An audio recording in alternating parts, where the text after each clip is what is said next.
Alright. Well, I gotta say, to a lot of people, it's probably been a really long time since they've probably seen or heard me do this, especially on a random day like today, because it's Sunday, and I didn't really announce or even think about wanting to stream lately. But here we are. Actually, hold on, let me just make sure that the...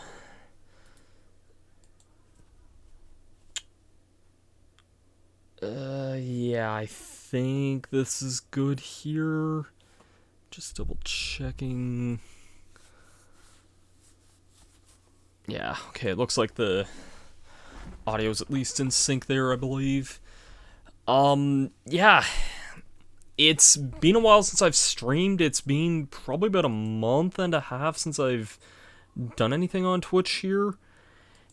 And I don't really have a good... well, not a great reasoning or anything, but life has just kind of gotten in the way, you know? For a long time, there was a lot on Twitch that I wasn't really enjoying, but I was trying to get ahead of doing stuff on YouTube, and I don't know, man, this time of year is always just a pain in the ass, if I'm being real. Not to mention just some other things that I don't really want to get into too much here.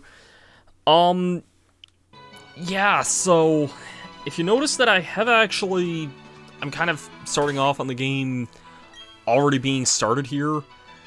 I've kind of been playing this game a fair bit, well, not a fair bit, but like a little bit of my own time. We're pretty close to completing the Sinnoh Dex, if I'm being honest. There's only a few things left we have to get. I'll point out what Pokemon we're missing as far as our Sinnoh Dex goes. Because there's only about 5 or 6 here that you see. I think well, I guess it would be 6. And to be honest, a lot of those aren't really even that difficult to get. So, one of them is Heracross, which is actually a pain in the ass to get in this game, but I can get one in Legends Arceus pretty easily. One of them is Gengar, which I thought I had all the trait evolutions in this, but I guess I'm not. I know in the original games it was possible to catch Gengar very rarely and with a Game Boy Advance cartridge in the slot at the old chateau. I don't think that's a thing in this game, but I don't remember. Chimecho, which I'm actually working towards, and we'll probably be getting later in the stream. Chingling evolves via happiness at nighttime. I was thinking it was happiness during the day, but no, it's happiness at nighttime, so...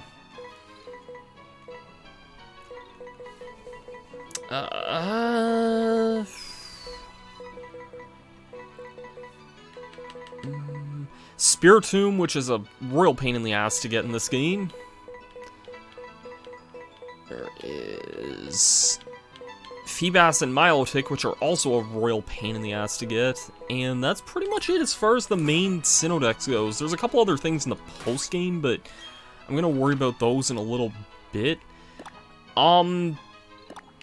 But yeah, I've also just kind of been doing some other daily activities like berry planting and just some other miscellaneous things. You may also hear that I have the DS sounds on here. I was just kind of listening to those a little bit while doing some of my underground grinding here. I just have some random berries planted here.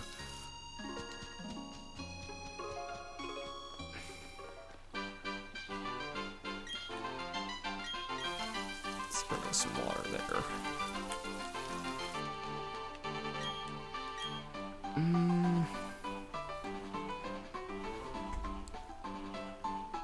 I'll take the 2 cherry berries right now if those are good to go there.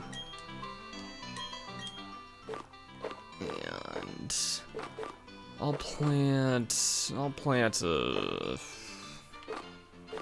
what will I plant here?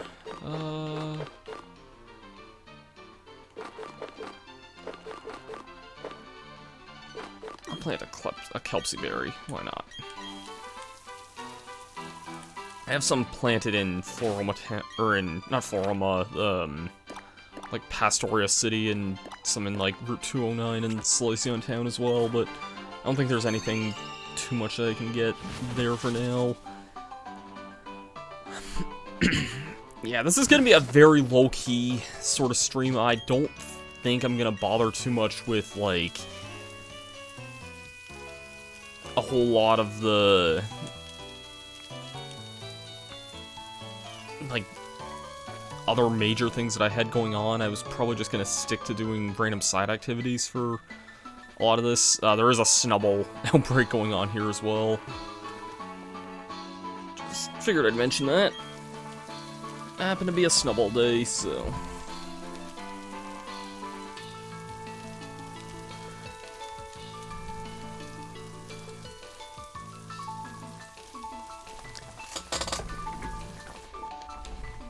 Yeah, a large bulk of this stream, I think we're just gonna kind of spend it in the underground. Also, man, sometimes I forget how much I love the Route 209 music.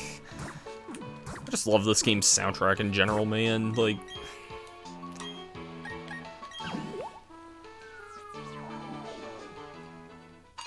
something about the Sinnoh soundtracks that just hits me differently, you know?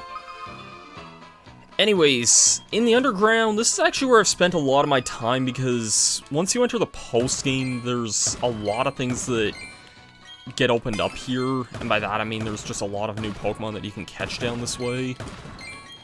If I see something new that I don't have, I'm probably gonna be... I'll try and catch that.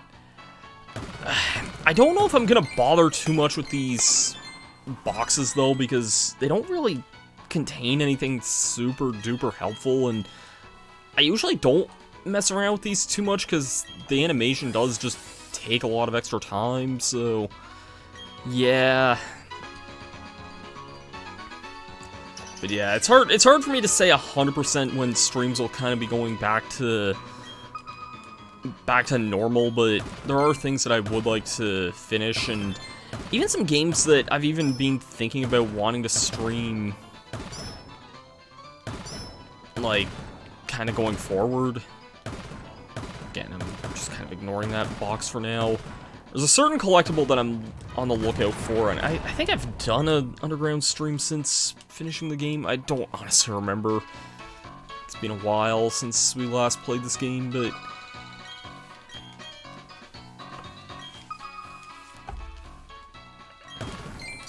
oh, here we go. Yeah, these mysterious shards here, very important items, and also kind of a pain in the arse to find, because they are kind of rare. It'd be nice to find a bigger one, but it's all good.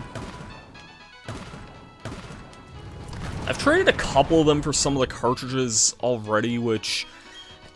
I think I have a bunch of extra cartridges that I don't really need by accident, because I thought, like, it was just kind of a one-size-fits-all as far as the cartridges go, but apparently that's not the case. Yeah, I have 5 of the small ones and 2 of the large ones. I don't think I can really do much of anything else with these discovery slates, unfortunately.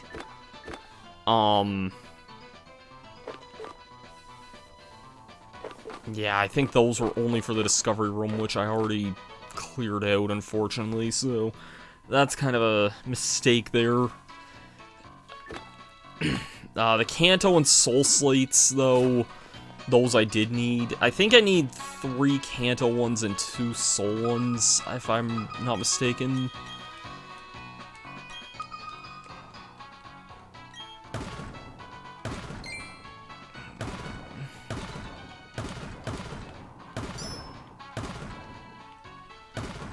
It's a red sphere, I'll take that.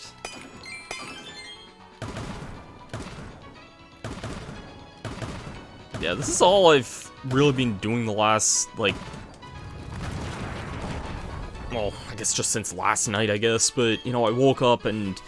usually, some days when I wake up, I don't even do anything. I, like, lay in bed for, like...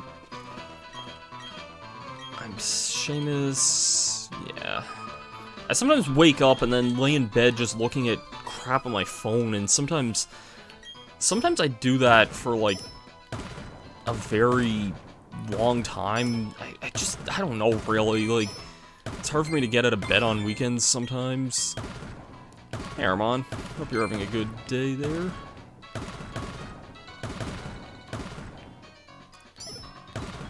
It's really nice and sunny out today. It was kind of windy too, so it was a little bit cooler still, but very nice and sunny overall though.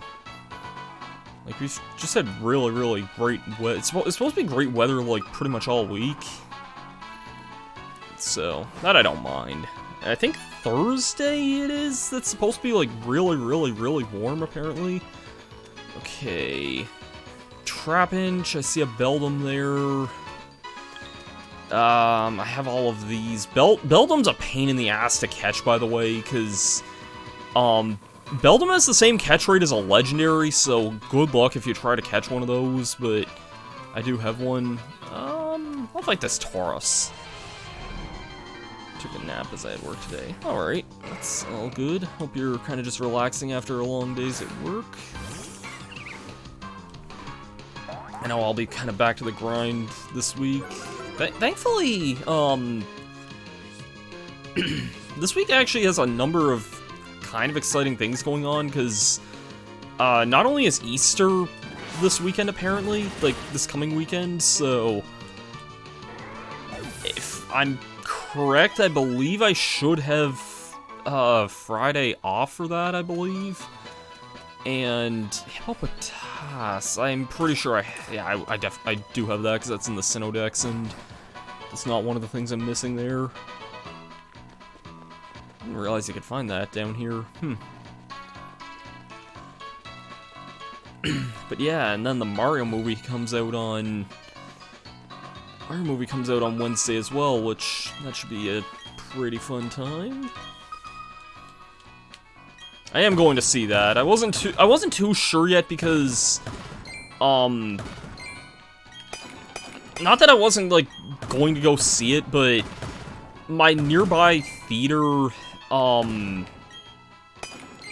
last fall, like last September, there was a really bad hurricane that hit most of the Maritimes, and apparently I didn't know this, but the nearby theater in Charlottetown has been damaged ever since then. I didn't know this until maybe a month ago, so kind of just goes to show how little I've been to the movies in the last year. I think the last movie I saw was Lightyear, I think, and that was last summer, so kind of just goes to show how little I've been to the theater in the last year. But yeah, so I wasn't really sure how I was gonna handle the Mario movie because, you know, no movie theater, but there is a movie theater in another town that's a little bit further. It's probably about an hour and a half drive to go see it, so not something I would probably make a super conscious effort about going to see too often, but, or like, not that I go to the movies much these days anyway, but it's just a very out-of-the-way movie theater, so probably won't go there too often unless it's something I do really want to see. And I mean, I do really want to see the Mario movie, so that should be fun. And actually, speaking of the Mario movie, I've actually been... Oh, these are completely different, but, I've actually been rewatching some of this to get ready for the Mario movie. This is the Adventures of Super Mario Bros. 3. This is the complete set on DVD here. I know these are, like, really thin. They look like cheap DVD cases, but it's actually a pretty good set, all things considered. I've been kind of watching episodes of that again to kind of get mentally ready for the Mario movie. Might play some fighting games later. Nice, not bad. I've been in kind of a fighting games mood lately myself. I do go back to Smash every now and again, and it's always the worst when you hit the gray blocks alt in this. There's a fossil that I have a lot of, if I remember right.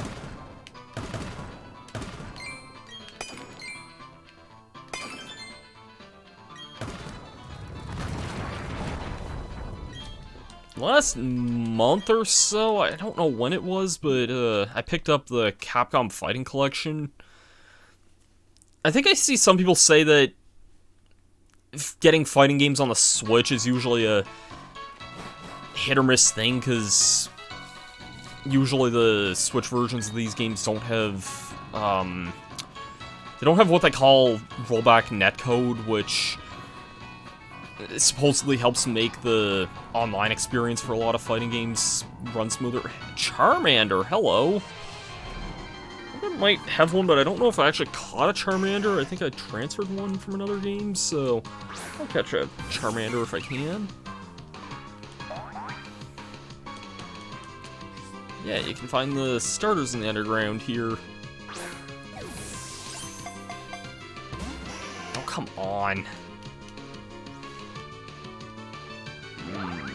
It's using Inferno. I'm gonna go for Dazzling Gleam here. I feel like Giga Drain might still be a little too hard. Yeah, that did just enough there. Oh, that was with a crit. Okay, maybe Giga Drain would have been fine. Inferno, that is gonna hurt, though. Oh, and I'm burned. Oh, thanks. Gotta love the happiness jank in this game sometimes.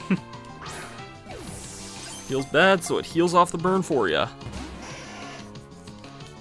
Okay, can we not with this? Inferno's not a very good move. I don't want to say very powerful, because it's really not. It's only a little bit stronger than Flamethrower, but very inaccurate. It just always burns if it hits. Okay, if you're just spamming Inferno, do I have anything that resists that? My Cyndaquil would, but I don't want to use that, so...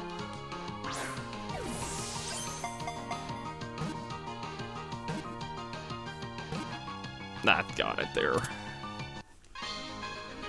There's a Charmander. You may notice also I don't have the regular team display on here, because I'm just kind of leveling up some random things, so...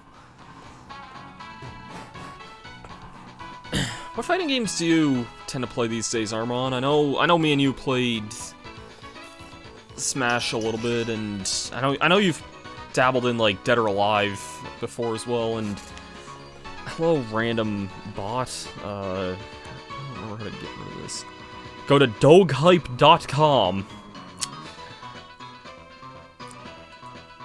You know what? I mean, that's a cool site-sounding name, but, no, let's not go to doghype.com.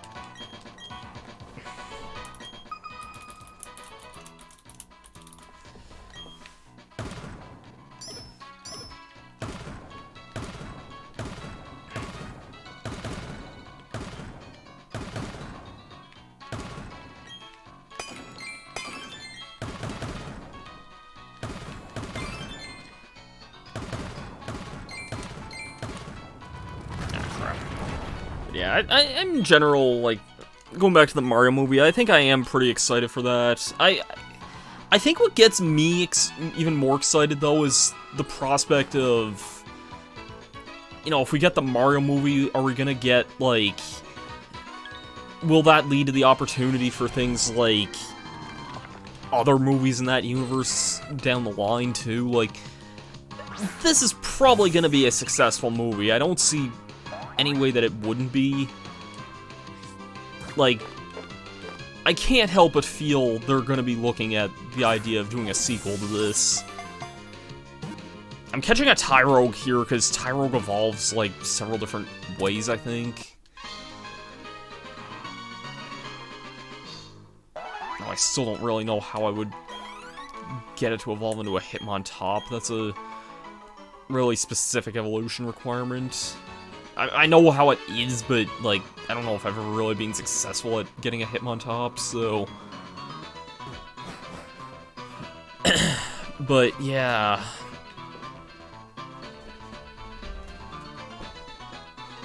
Can this chair, like, recline forward here a little bit? I don't know, just... lean back a bit.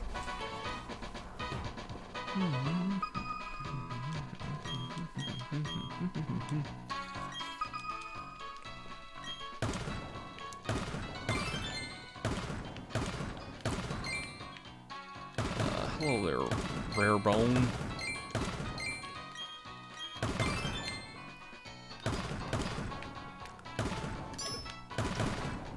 I know they showed a lot of Donkey Kong stuff in some of the trailers, so I feel like the kind of logical question a lot of people would ask would be, like, if they would ever do, like, a Donkey Kong movie after this, which I would definitely be all down for. But then my next question, though, is, like,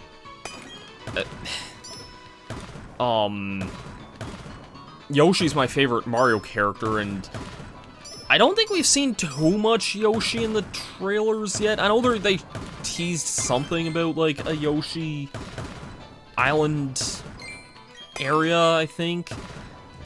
But as far as we know, I don't think Yoshi's, like, a main character in this movie, which is kind of surprising given that he is one of the main characters of the Mario series. So a part of me almost kind of wonders if they would ever do, like, a Yoshi's Island movie, which I'd probably be really excited for that if that was the case.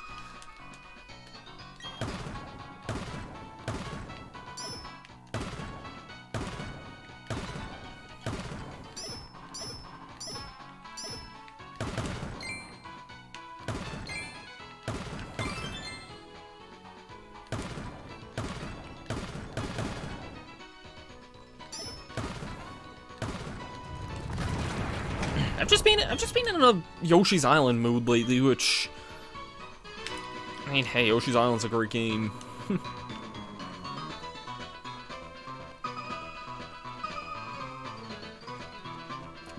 It's so great, I played it all on live stream there last year. I actually, it's weird that I sometimes forget that I did that, because, like, I feel like I slowed down on my streams so much that I feel like I just haven't done anything lately, and then I look back and I realize that I played that whole game 100%, like, start to finish, like, last fall.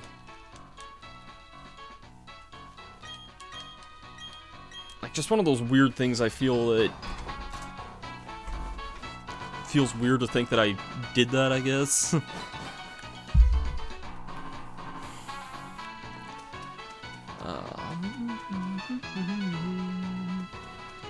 I'm gonna just peek my head in some of these caves just to see if there's anything worth fighting here. Like, this Rhydon I'll take down because, you know, it's gonna give good experience and something my Roserade can't handle, so...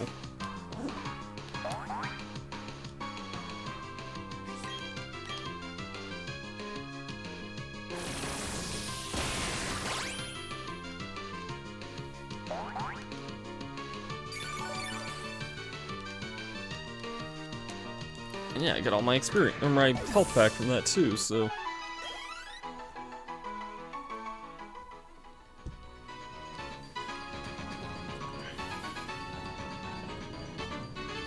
Yeah, I hope anyone who's going to see the Mario movie will be... hopefully more excited than me. I'm not trying to say that I'm not excited, because I am, I just... I've just been thinking a lot, like, just day-to-day... life. It just feels weird to think that the movie's actually releasing next week, because, I don't know, it just, my sense of time's kind of bizarre sometimes, you know? Yeah. I do have my tickets to see it there on Wednesday night. I just gotta go to a theater that's a little bit more out of the way, but I'll still go see it for sure.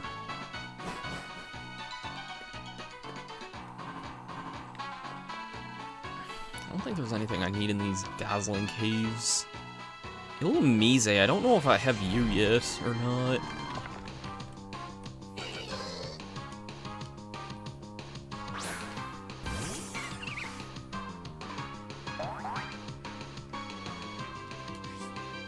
Apparently I do. I'm not sure when I caught an Illumise, but alright.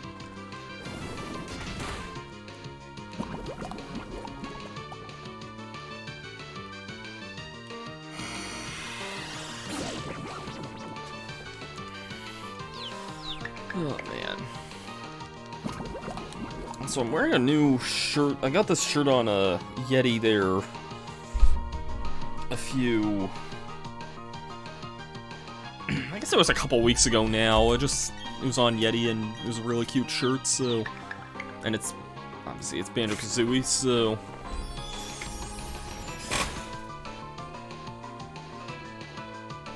It's Banjo-Kazooie in like an old story time. Very Winnie the Pooh-like, which I was a pretty big Winnie the Pooh fan when I was a kid, so yeah. Another Illumise, a Smoochum. Don't think there's Metatite, which isn't. If this was Emerald, that would actually be kind of wild, but this is Diamond and Pearl, which Metatite's common in this game, so.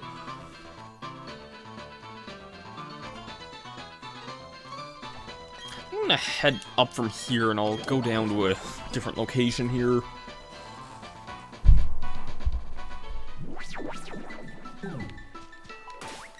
Still don't think I'm able to get this here, am I? No, it's...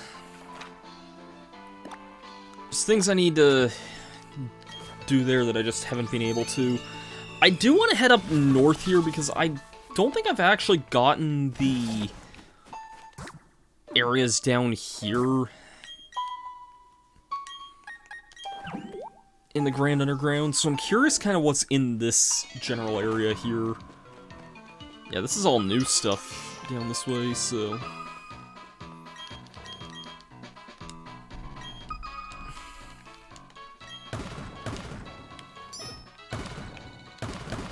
I think I explored this area when I played through Brilliant Diamond, but... I guess by the time I got here in the Shining Pearl streams, I didn't really feel the need to explore the underground as much, because I had kind of decided on my team by that point.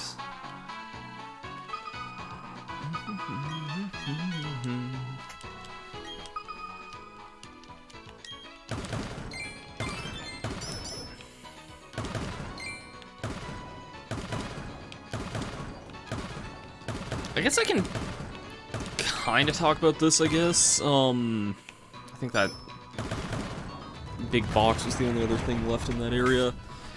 I ended up getting a couple of controllers in the mail there. I think it was the day last week, I think. The days all blend together so much, I don't remember what day was what anymore. Let's see if I can show this.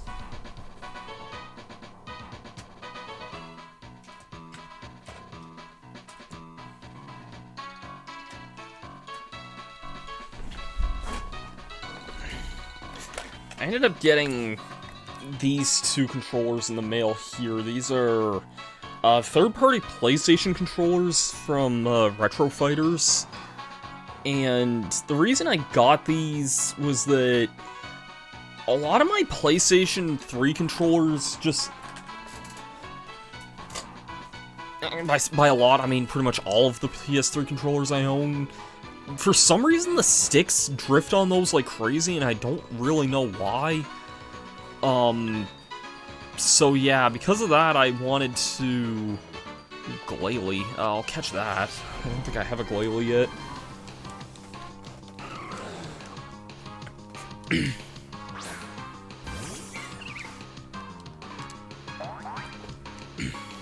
And there was other things I was wanting to play on the PS3 as well, but... one game I have on there that... This was a PS2 game and I just saw it digitally on the shop on the PS3 was, Capcom vs. SNK 2. Which that, I think, is often kind of regarded as one of the best fighting games of its era, and can you really blame a combination like that. Like, two of the companies that are practically known for putting fighting games on the map like that. Anyways, we have a Glalie now, which is nice. Seal, Masterstarman, Aaron.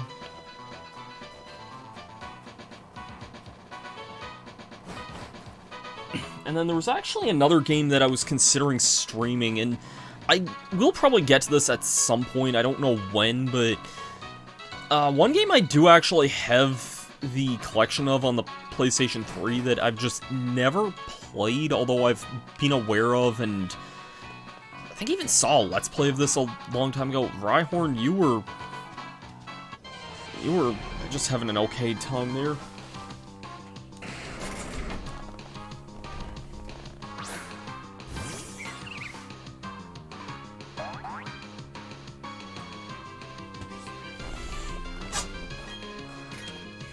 Yeah, one game that I was interested in streaming sometime might be the, some of the Sly Cooper games. In particular, starting with the first one and just kind of seeing how I like it from there, but yeah, that's something that I've kind of had in the back of my mind for a while now.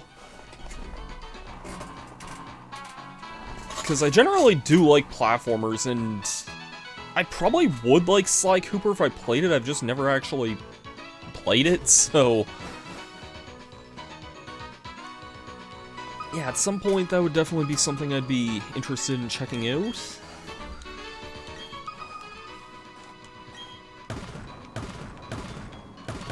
And then at some point, I don't know when this would be, but at some point I also would like to Let's Play the third Ratchet & Clank as well, because, you know, I've Let's Played Ratchet 1 and 2, so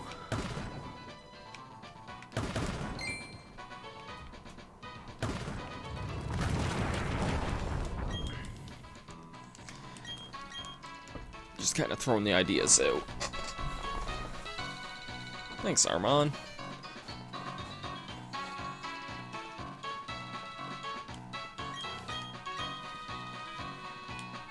I've seen a Let's Play of Jak 1 a long time ago, so I remember, like, the loose story beats and certain things, but some of the general level design and such probably wouldn't stick into my mind.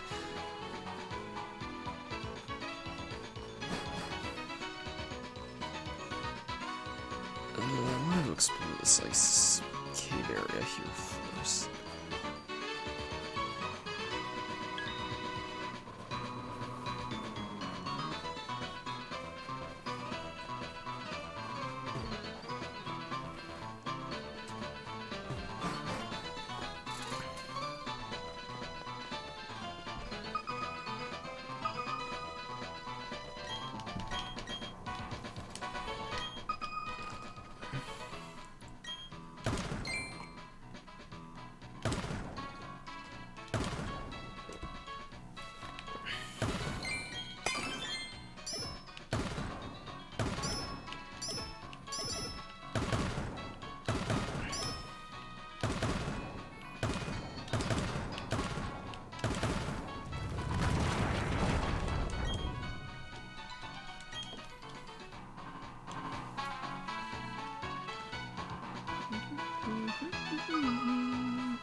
See, that's pretty much what I've been kind of up to lately, just really just getting through day by day at work, you know. But yeah, it's what pays the bills and what keeps food on my plate and whatnot, so I can't really complain too much.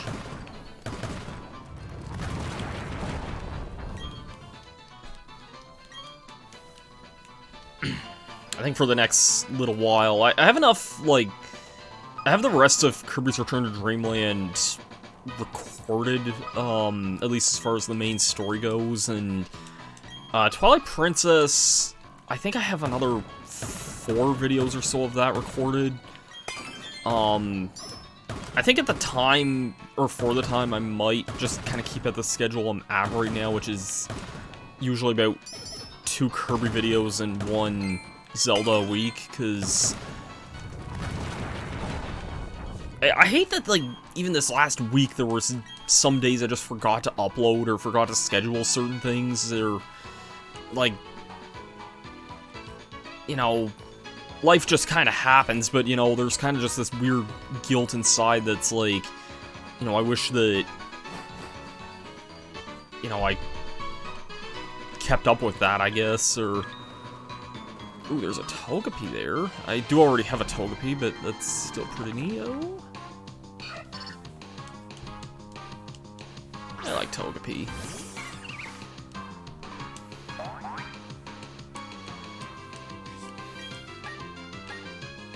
Fortunately, though, this is still gonna hurt.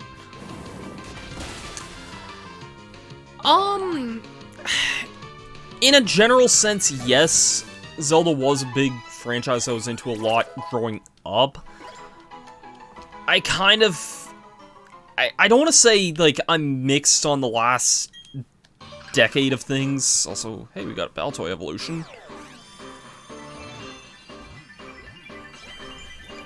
Like, my interests, I guess, just kind of changed a bit as I got older, you know. I still like some of the games that came out in the last little bit, like, generally the mainline games, like, I don't dislike any of them, I don't think I ever finished any of the mainline games that came out in the last decade or so.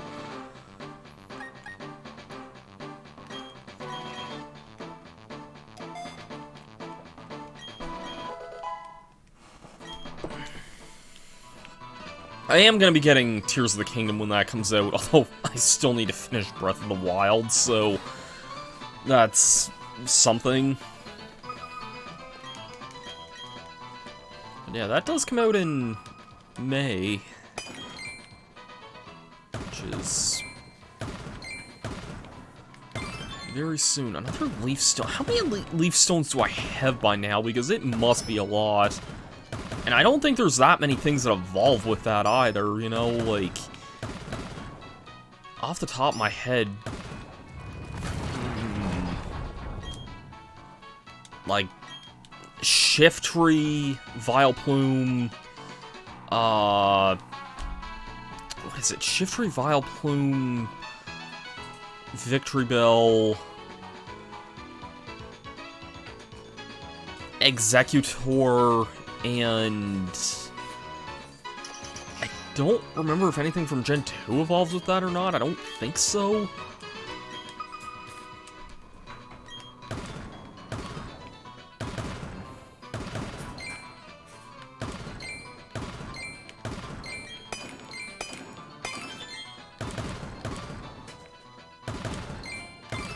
Revive. I'm sure I will probably get back to Breath of the Wild at some point before then. Maybe I should do it before Advance Wars comes out, because that releases in... even sooner. That releases in... when? April... Oh, what day does Advance Wars release? April 23rd or 21st, I think? Whatever day that is... I'm gonna guess, I'm pretty sure it's the 21st, because I know it's like the 20-somethingth, and the 21st is a Friday, just by looking at it, so... I think that's what date Nintendo said.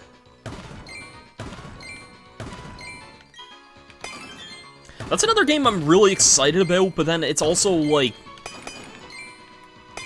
You know, I've been waiting for that game to actually release for the last, like...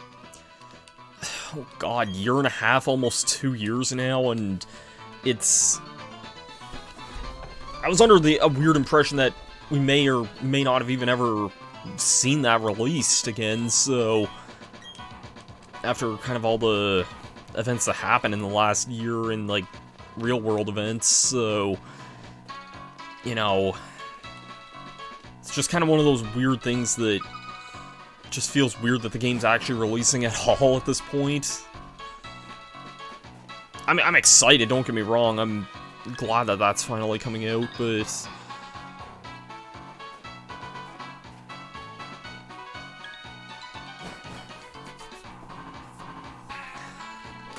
So I don't need Claydol in my party anymore, so...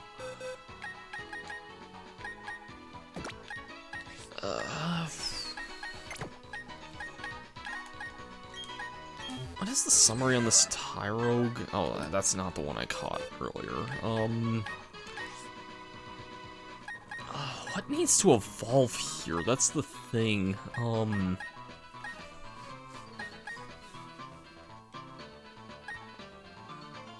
throw this Lotat in here. I don't think I have a Lombre yet.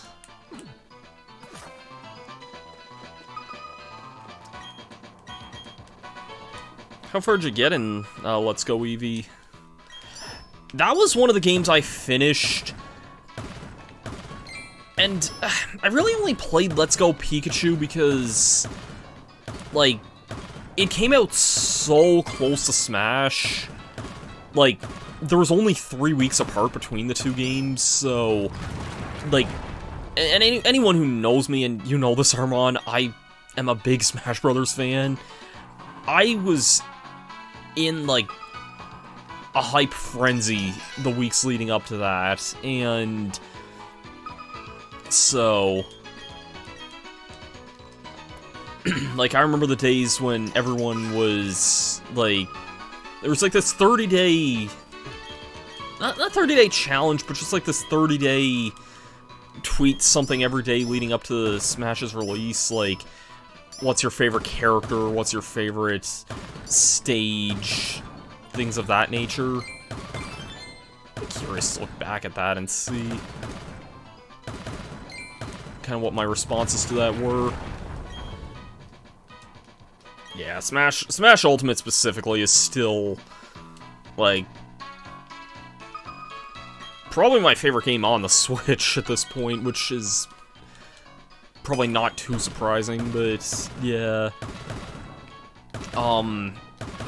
But yeah, Let's Go Pikachu kind of just came out right in the middle of all that, and I remember, like, when it came out, I was working a lot, like, kind of away from home. I was staying in at one of my aunt's houses, or, like, staying at her house at the time, and I took my Switch over with me just to have something to play during that time, because I was just kind of working away a lot, and I think I ended up playing, like, half the game during what felt like a long weekend, or like a 3-day weekend. I ended up playing the game a lot. Ooh, hello. Lucky Egg, okay, that's not too bad. That increases experience. I'll take care of this wall ring, because I think this would be pretty good experience here. But yeah, I ended up playing, like, most of Let's Go Pikachu that weekend. I think I played up to, like, the end of the 6th gym, and the thing I don't really like about Kanto looking back is that there is such a, like, trainer grind at that point that I think that's what kind of put me off. Like, you just fight nothing but trainers for, like, 5 straight routes, and technically that is optional stuff, but doing all of it just kind of burnt me out. And it didn't help that it was only, like, a year prior when I had Let's Played Leaf Green, so I guess I was just kind of a little fatigued of playing through Kanto at the time. I went back to it, like, a week later and ended up finishing it, but I think I also just miss some of the things that Fire and Leaf Green added, like the whole post-game that those games had.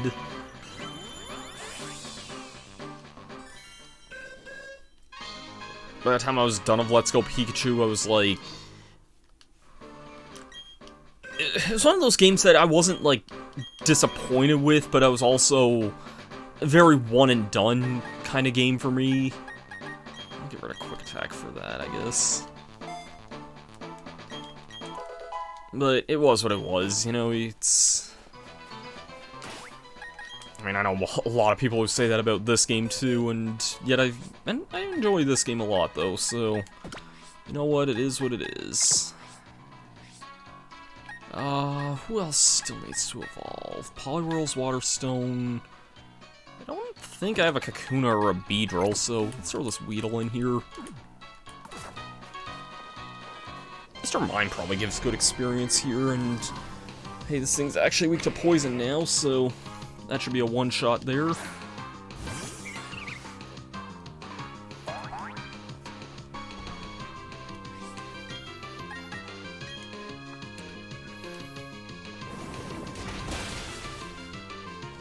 Man, I love using Rose Raid.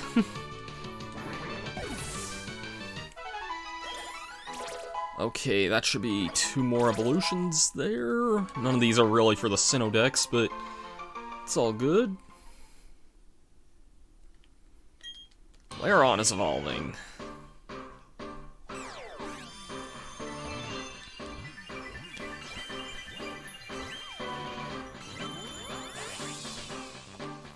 There's an Aggron.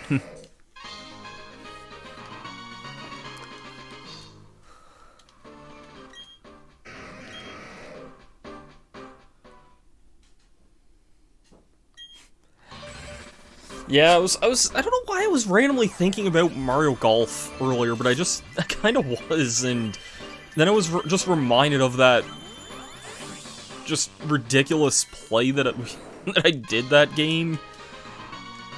And even, like, the game Miyu, Odin, and Bobo played. Oh, right, I forgot Beldum has, like, no moves and learns attacks after it evolves. I sort of low-key wish you could use a Beldum early game in some game, but that's never been really too possible. I don't think if it has, I don't remember off the top of my head.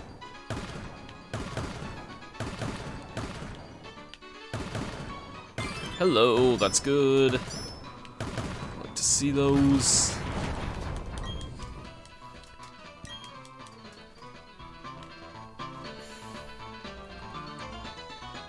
It's funny I ended up getting like 2 of them or 2 of the large ones earlier.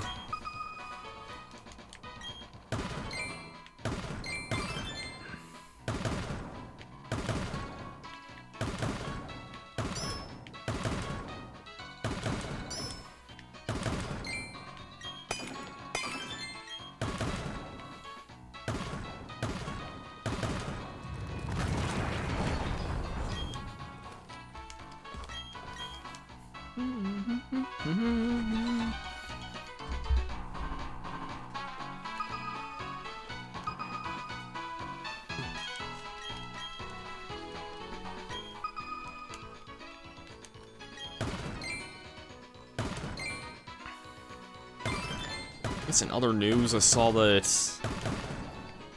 to the surprise of, or to the not much surprise, another Leaf Stone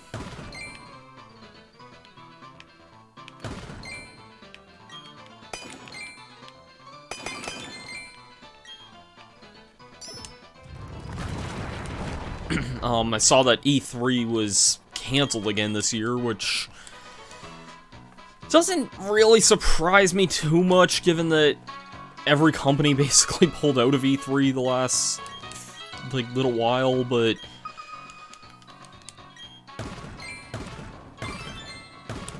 it's a little bittersweet when I think about just kind of how fun E3 is generally being, even if they show nothing but games that, like, I don't usually care about or whatnot. It is usually just kind of fun to hang out and watch stuff get announced and hang out, do reaction videos and watch reaction videos and stuff. Like, I miss that side of E3 a lot. What can I get? I could definitely get some heart scales, not that I need those. I could get another odd keystone, which I don't need at all. Sunstones.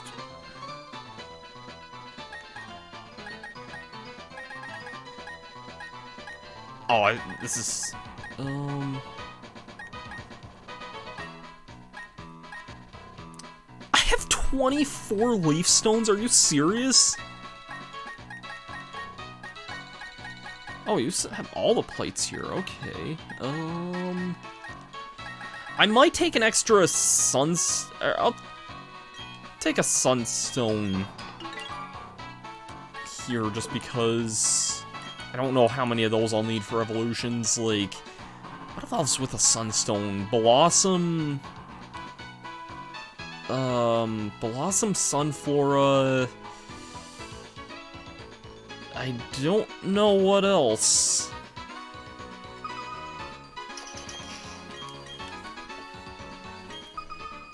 Evolution stones are just kind of unusual sometimes.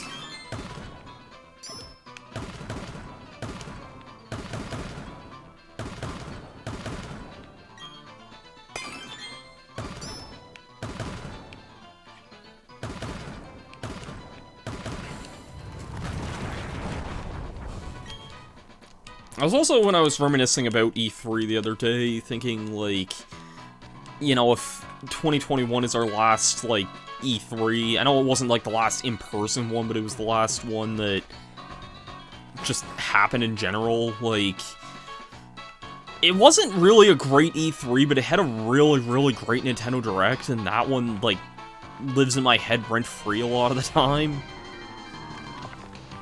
I may as well catch this, just because I do need a... Even though I know I have a Gloom here, but this does have a split evolution, so...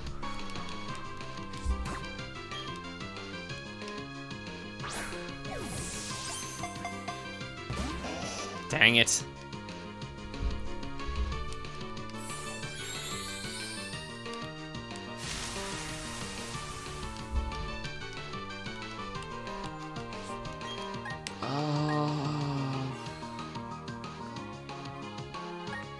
I'll just go for Sludge Bomb and see what this does here. Gloom is a little tanky. Nope. Oh, landed a crit anyway. Okay, then. Sure, let's roll with a crit. Let's roll with the crits. I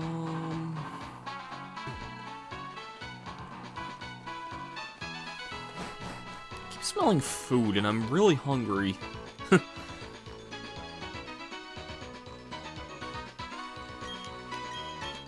What are you selling? What are your TMs? Oh, I think these guys always sell, like, kind of the same TMs here. I kind of was thinking about the TM for Overheat. Like, I have a lot of large blue spheres. I am going to grab one of those.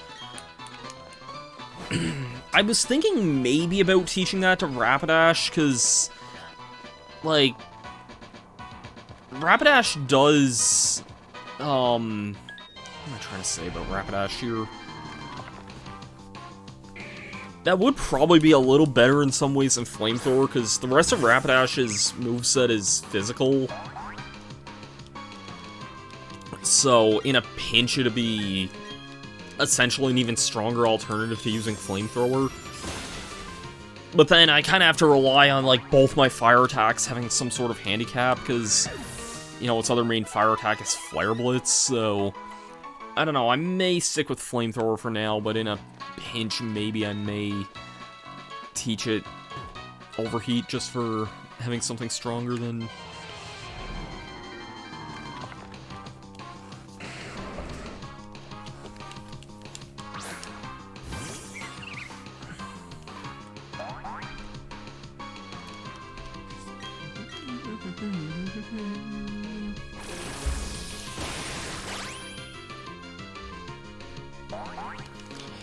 You know, I was thinking about this, I don't know if I ever mentioned this or not in, like, any sort of stream before, but one idea I had for doing some sort of stream series is, I don't know when or if I would be able to make this interesting or not, but in Smash Bros. Ultimate, there are, like, you collect these things called spirits, which are basically like a collectible picture of certain characters, and generally most of the spirits in the game you would have to do a fight first in order to unlock them. And whenever you do get spirits in that, like, I think starting in one of the later DLC updates, I think it was Min-Min's, they added this option where you could rematch the spirits for like extra high score points, I think. And I've just never done that because I liked looking through the gallery and I didn't like that there was suddenly just this high score thing showing on the screen at pretty much all times there. No, that was an easy one there. But I think it'd almost be fun maybe to like look through that at some point, and I don't know if it'd be interesting or not to make a stream out of, but I wouldn't be opposed to the idea just having a stream where, like a series where I'm just fighting through some of the spirit battles, and if it's something I know, especially another leaf stone. Are you serious? I have 20-something of these now, and like I could probably evolve almost everything that needs to evolve with that.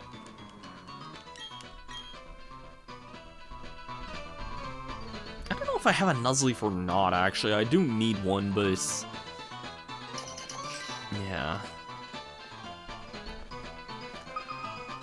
But yeah, that is just an idea I have tossed around in the back of my head there of doing for, like, just doing random spirit battles and maybe trying to do some of them without using spirits of my own, that's a really, really hard task from what I hear. Another leaf stone, are you serious?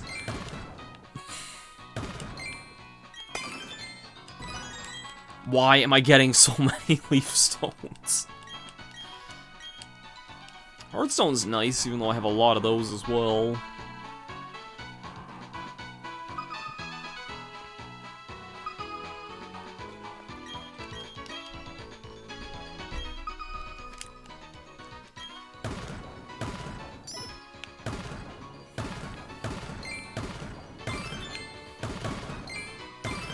Hardstone.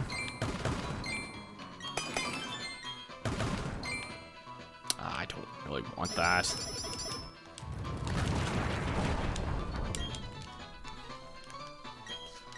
Yeah, and I hate always talking about, like, new stream ideas, because I do genuinely want to go back and finish the things that I have started already, because, you know, I was playing through this, Diddy Kong Racing, and Okamiden. I do want to get back to those. Diddy Kong Racing's a weird case for me because, like, I was generally enjoying the game, but I also still find it really hard at the same time. And, like, I don't know, I almost didn't feel like it was fun the last time I played it, and I kind of hate that because, you know, I want it to be fun because I do think it is a fun game, but when I'm like, losing to a boss fight over and over for, like, as long as I was, you know, like, an hour or more when I was on the octopus guy.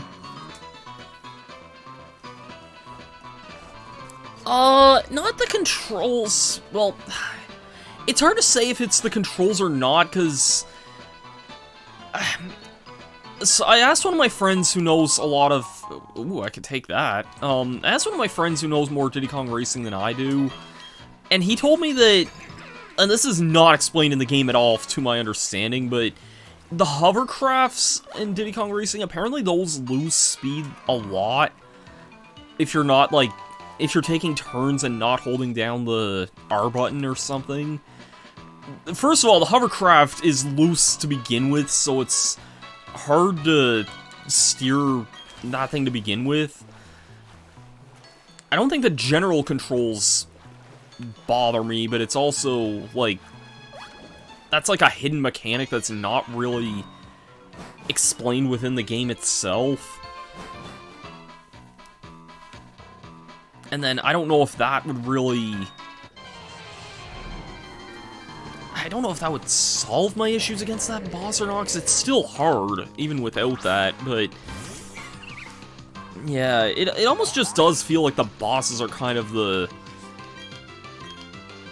I don't want to say the low point, but the... the difficult thing with that game.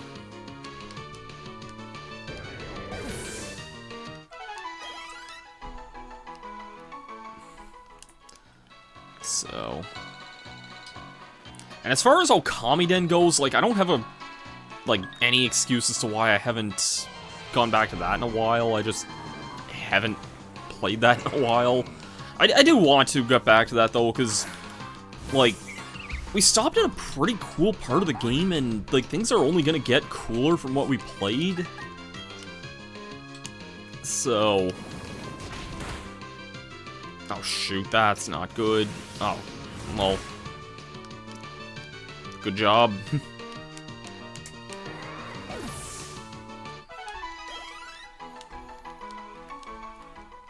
This is just also tricky doing so many things all at once, too.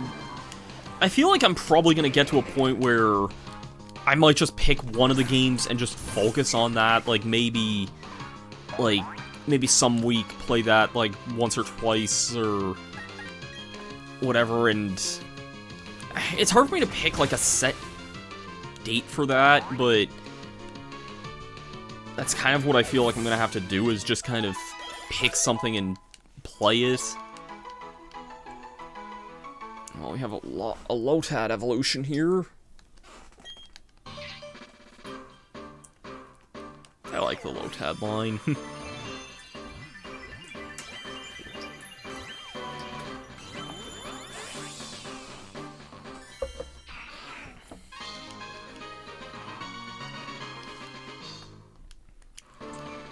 I like that Brock used the Lotad line in his Hoenn team back in the day.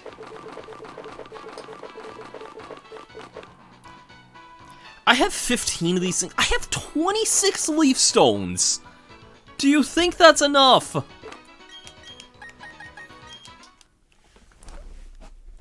I don't really care. I mean, if I'm doing this for Dex completion, I may as well do this here now.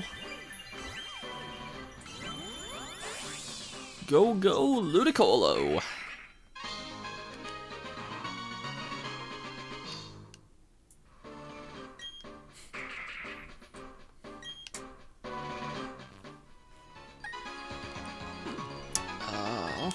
I'll put some stuff back in the PC here, I think.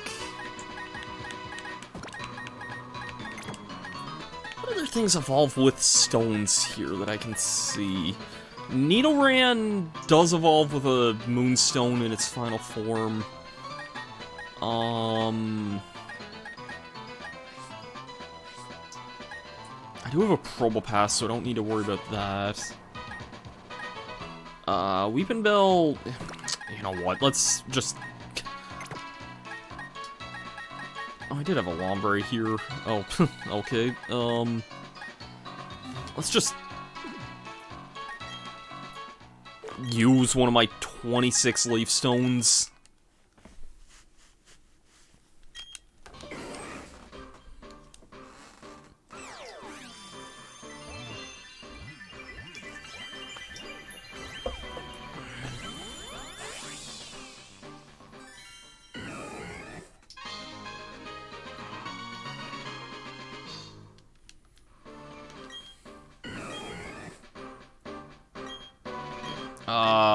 You probably know way better moves than Leaf Tornado at this point there. Okay, it's Victreebel.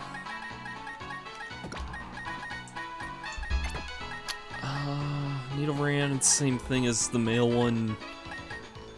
Slowpoke, I think is level up.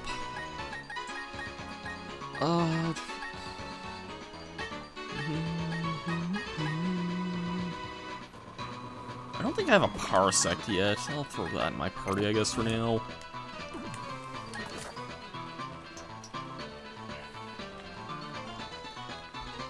Because that would literally evolve in one level, so...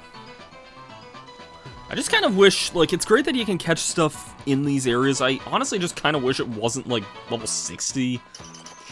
Though, just because it takes a lot longer to level some of these things up here, but it is what it is.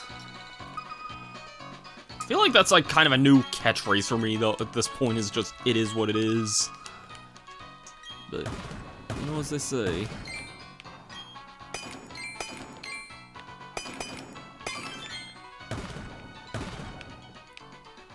What's that? Art scale, hello. Ooh. Is that an iron plate, I think?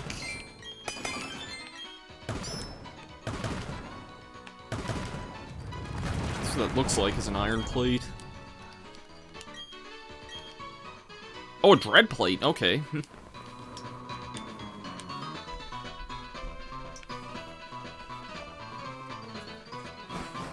I guess I also apparently just haven't played my N64 since the last time I played Diddy Kong Racing, because that game is still in the cartridge slot. I did spend a long time yesterday rearranging my shelf, though. And, like, actually replaced my old shelf with a brand new shelf, so...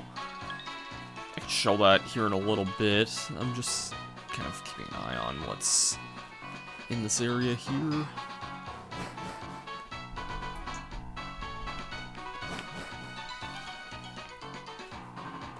Just seeing what's different about the whiteout cave than the last snowy area I was in. There's probably something here that's really rare that's probably not Beldum. I think I might just run from this, because Beldum's just a pain in the ass to deal with sometimes. If you try to catch one, be prepared to be here for a long time, because it has one of the lowest catch rates of... Well, it probably is the lowest catch rate of any normal Pokemon. So... they're just never fun to catch if you have to catch one in the wild. Oh, sure, I'll take a break.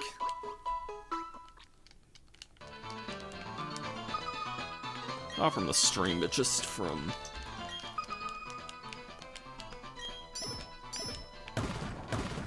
catching stuff. I was reminded that, like... Ooh, what is this? An odd keystone. Forget that you can find those in the underground sometimes. I did find one yesterday as well. I was just kind of reminded that I do need to switch my laundry over, so I might take a break in a minute or two just to do that.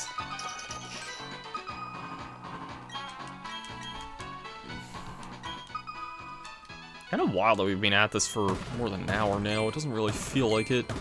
There's a big boy fossil. What is this fossil anyway? Oh, that's the root fossil, okay. Another leaf what? Why? Why am I seeing so many leaf stones? I could literally evolve everything that uses them, like, 4 times over at this point. Koiki.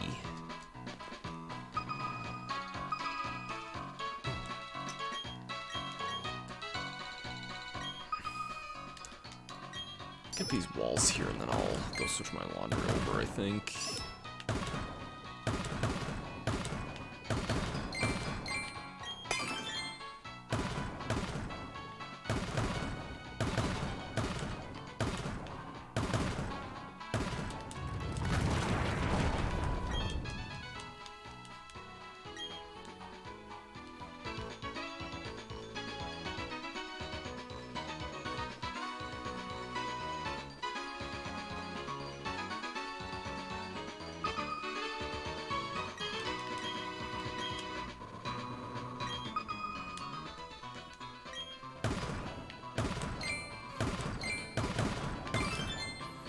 I know it's probably not gonna happen, but, like, I would really love if they did, like...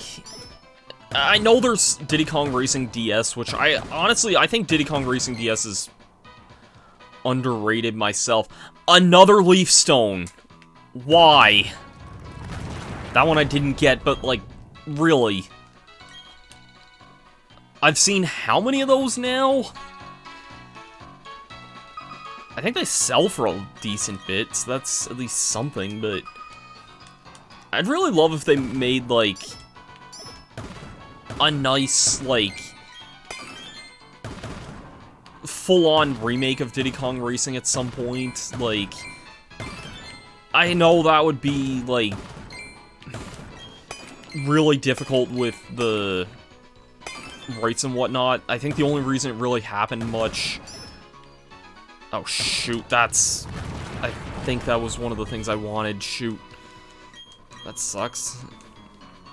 I think that one of the only reasons it happened back when Diddy Kong Racing DS was a thing was that Microsoft didn't really care too much about the handheld market at the time, so they still let Rare make games on, like, the GBA and the DS at the time. So...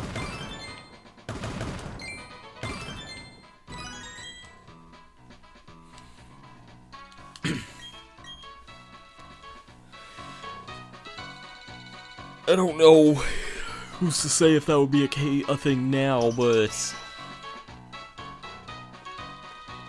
it would definitely be really cool if there could just be a full-on re-release, or full-on, like, remaster or remake of Diddy Kong Racing, because I do feel like I'd enjoy that game more with, like, modernized controls and physics and whatnot, and I even like the DS version because it plays more like Mario Kart DS compared to, like, N64 style racing games, but yeah, it's...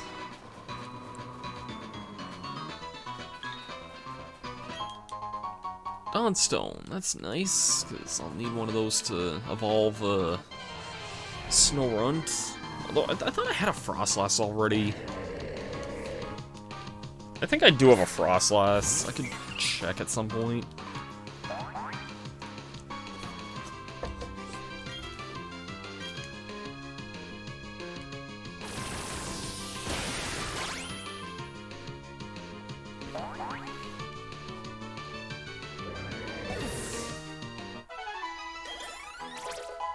Alright, well, we got, like, some evolutions going on here, so... Well, this kind of plays out here, then... I'll be right back.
Here's our Typhlosion. Has anyone ever seen, has anyone ever seen, like, the... I don't know what you'd call it, like, Pokemon Chronicles? If you'd call that, like, a side season or a side series. There was one special, like, it is, like, connected to the main anime, but just kind of a separate thing of it. Typhlosion can go back in the box now, though. What else do I need to evolve?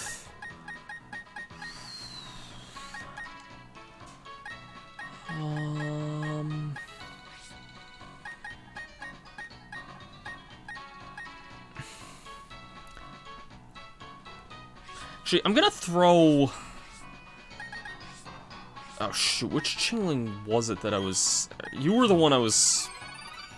Yeah, okay, you have the suit belt on, so... I'm gonna throw you back in the box now, because...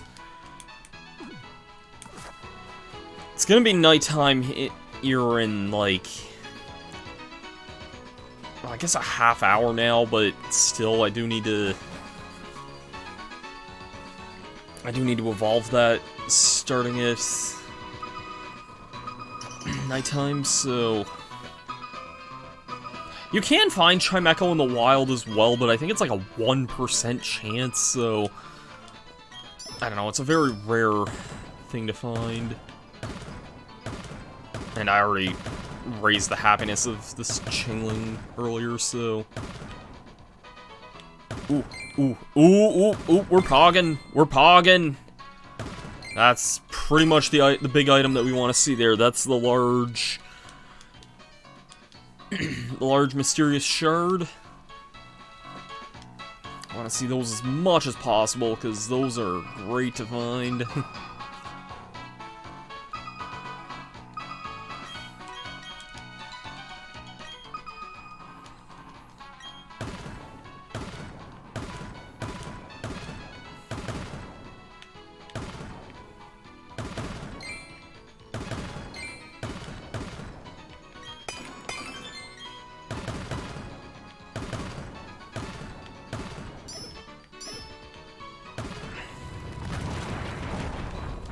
I could definitely get all the, like, Kanto things available. I was checking that a little bit off camera, and I can buy the Kanto stones, and I can buy the Soul stones, and I think I bought one of each, I think. So, when I was thinking Soul, I was thinking Soul Silver, like Lugia, but I don't think that's what that's for. I'm guessing it's probably Latios and Latias. Because I figured Ho-Oh would have been in the same thing as Lugia, but then what would that have to do with Soul, so...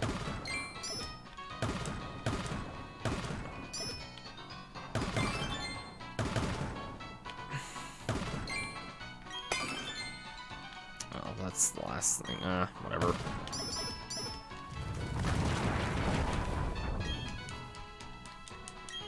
So yeah, if that's the case, then... I did talk with you already. Thought so, but it's hard to know. And, oh, there is still another area I haven't been to. Why have I not gone to that area there, I wonder?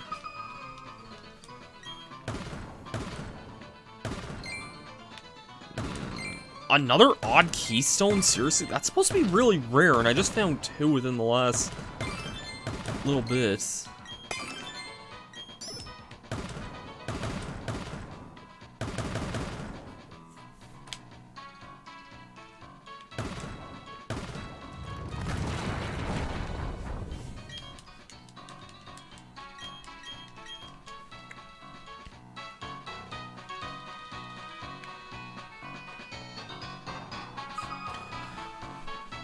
Watch Nintendo randomly add Diddy Kong Racing to the service, like, or announce that it would be on the service, like, before I go back to it, which probably won't happen because, you know, I do plan to go back to it at some point, so... you sell the same stuff as before. Like, they announced a lot of stuff to come to the N64 service at some point. Which, speaking of, actually, like, you know, they've been kind of quiet on stuff being added to that, but, like, the fact that we now have Game Boy Advance and Game Boy on there, like, a part of me is more excited for the Game Boy Advance stuff, but also, like, I just kind of want to know what opportunities that really opens up down the line, I guess.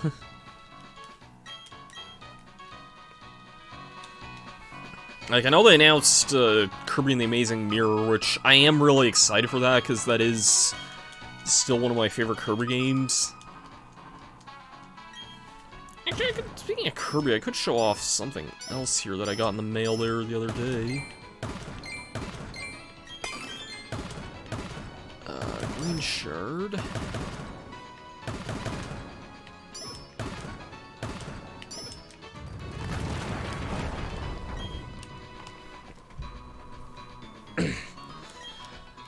Took me this long to actually buy an Nendroid, but, yeah.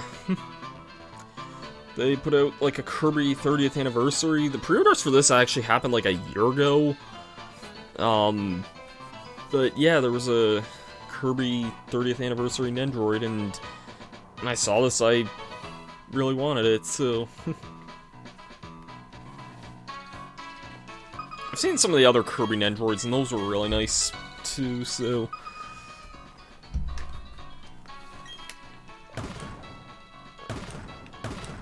Yeah, I got that in the mail there about a week ago. Prism Sphere.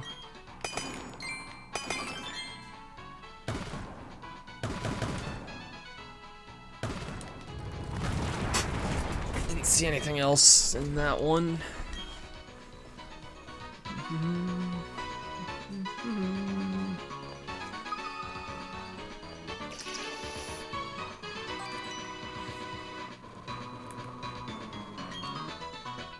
Hello, I'm Mark. I almost said Micah. I'm gonna give it a find a gorgeous stone box. I don't know why I'm giving her that accent, but yeah. Whiteout Cave. Anything of importance in here? I'm not seeing anything. Yeah, I just didn't explore. Oh, hold on. There's an item here. Sharpbeak! I could get behind that. That is good for flying types, so my Crobat could definitely get some use out of that.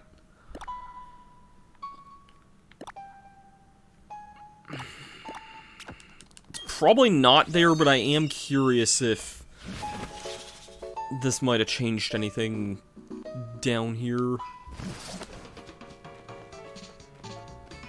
Probably not gonna see Spiritomb here.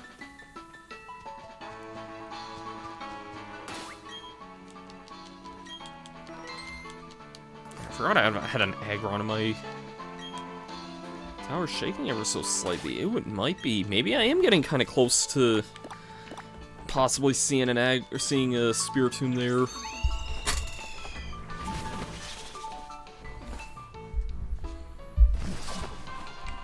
I've actually never done the Spiritomb things in the original, because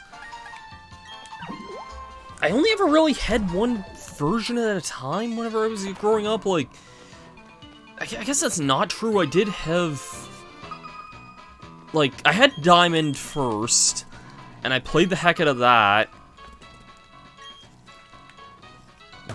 And then I lost my copy of Diamond, like, 3 separate times. And, like, the last time was a really major loss. Like, I found it years later. Oh, hello, hello. Pog.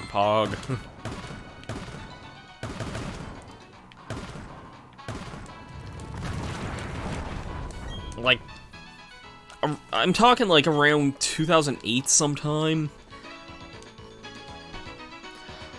Honestly, I'd probably have to say, like, the original Diamond and Pearl, if I'm being honest.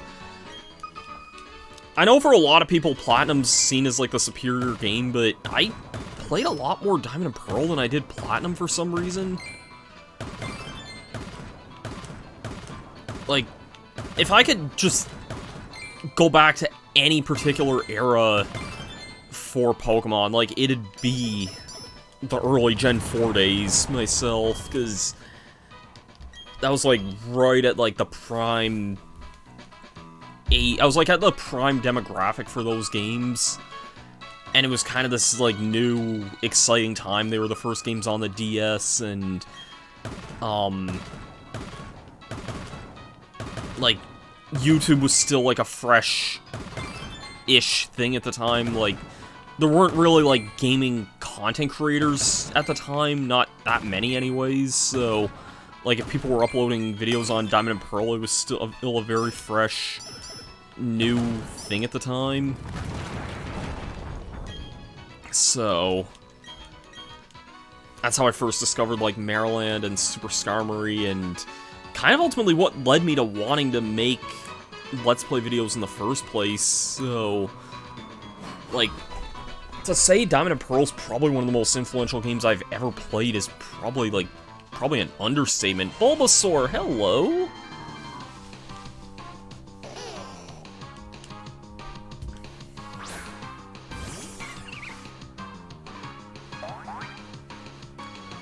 October 13th, X and Y. Nice. So, like, 10 years ago, which is kind of wild that X and Y was almost 10 years ago. Oh my god, don't... I'm getting up there in the years. Bulbasaur was caught. Actually, speaking of Bulbasaur, I actually have a little Bulbasaur Funko here. I don't usually collect Funkos, but I do have... This was actually a Christmas gift, I think, from one of my friends back then, and by coincidence, he happened to get my favorite of the Kanto starters, so I do appreciate that, because I do like Bulbasaur. Shuckle Vibrava. But yeah, I just have a lot of fondness for the Gen 4 era.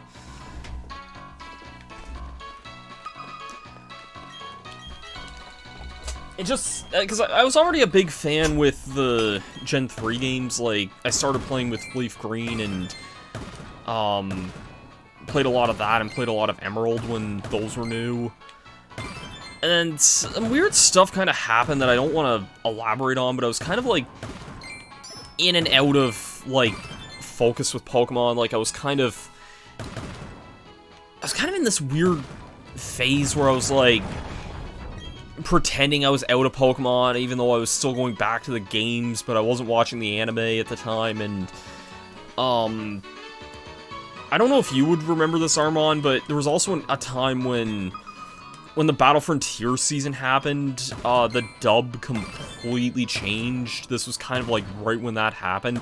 That wasn't the main reason, but it was definitely a factor, I think, as to why I was starting to lose interest in the anime at the time, because all the voice actors just completely changed from season to season. And it didn't help that in Canada, like, I used to watch it on Kids WB back in the day, and, which isn't Canadian, I realize, but, like, you know, it shifted from, like, Kids WB to Cartoon Network, and I didn't get Cartoon Network in Canada at the time, so, like, we weren't sure.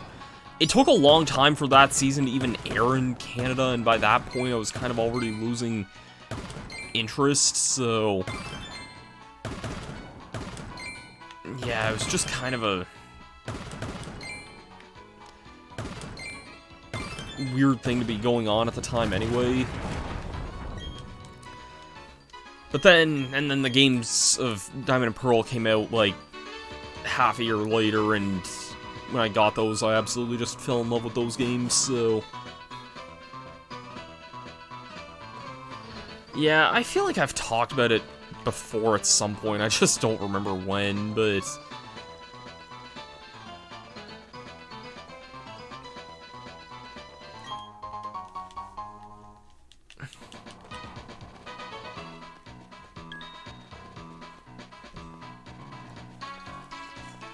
I know nowadays I'm kind of hit or miss sometimes, but with the series, I don't remember this trainer even being here. Yeah, I think I know what you're talking about there, Armand. Yeah, that was something that kind of just happened when Scarlet and Violet kind of came out. I was just kind of, like,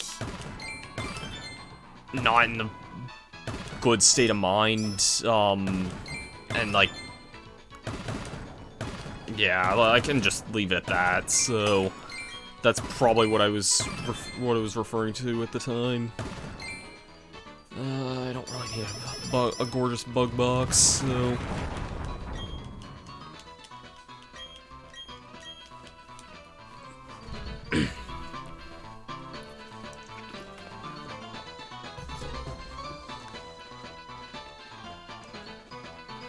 like a lot of elements of the series. I just kind of...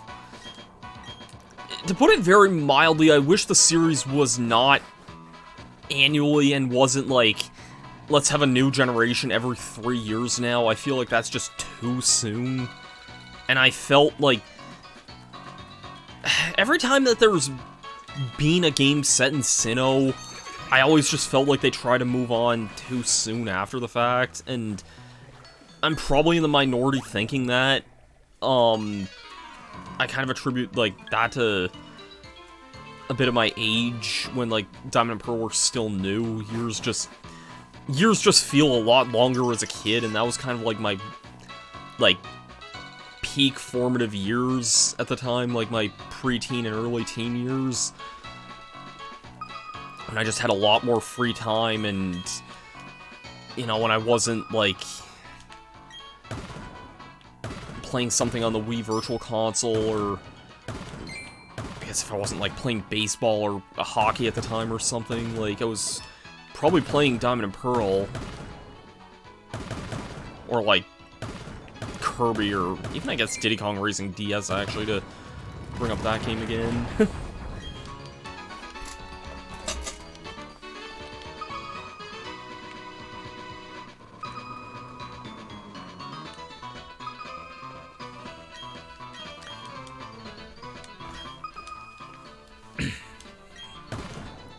You say you watched the anime growing up, did you watch it for, like, all the series at the time, or just, like, whatever was kind of new and relevant at the time, like I guess if you're bringing up Gen 1 to 5, it would probably be kind of the Gen 4 and 5 anime, I think, at the time, when you were still watching that. Everything on the right side, yes, from the looks of things I do.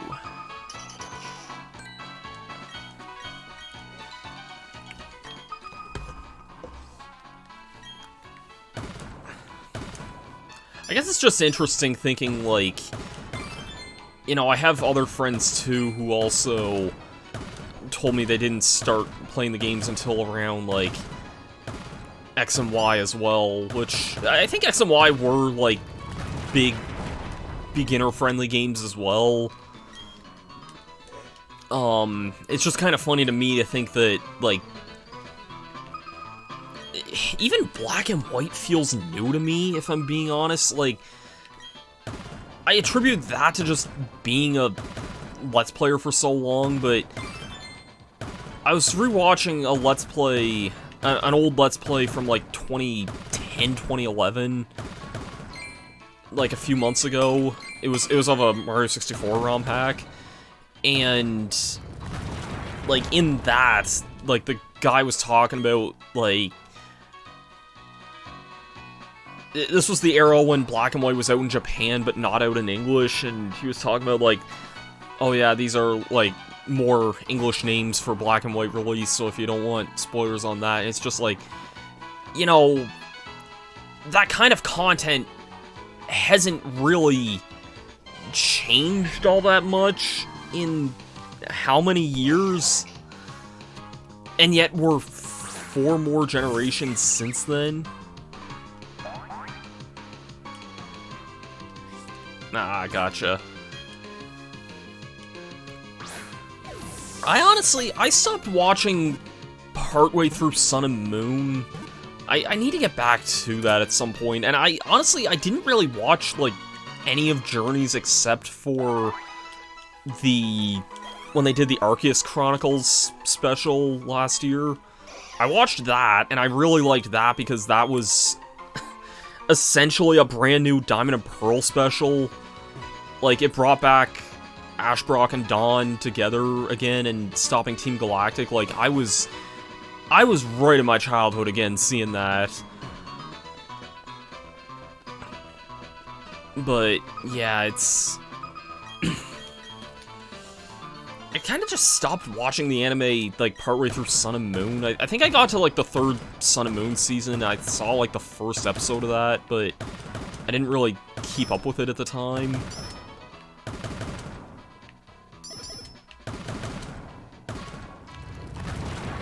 I think my, like, problem... this is just a general anime problem in general, but I think what annoys me most is that the minute something happens in Japan, like, so it's all over social media at that point, and, like, I guess it just depends who you follow, I guess, but, like, and I do follow some Japanese artists, so I can understand how it's difficult to, like, it's not their fault or anything, but it's hard for me to watch the show when I know basically everything that's about to happen because everyone shared it on my social media, like, months in advance. And I know that's just a general anime problem that it's hard to wait for dubs of certain things.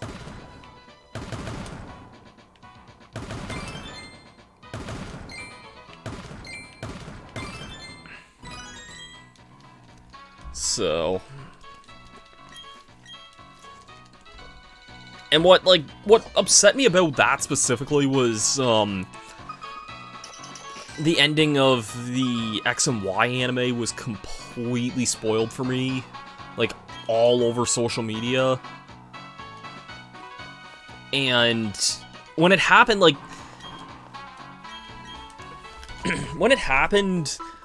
almost, people spoiled it who most likely didn't even watch the anime because, it was always people just acting all pissed off at what happened.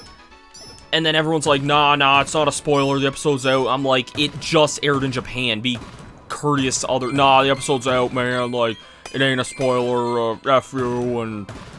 It was...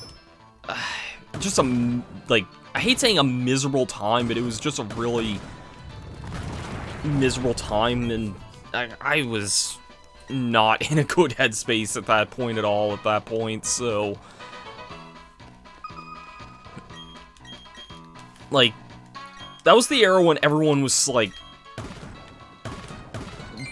borderline pretending to get back into the anime. There were some people that were, but, like, I don't know, it's... The X and Y anime is really strange. I know a lot of people love it, and I think it has really good moments, but I feel like it was one of those things that was... You kind of had to be there when it was airing. Yeah, exactly. It's just the general problem of being difficult to avoid anime spoilers.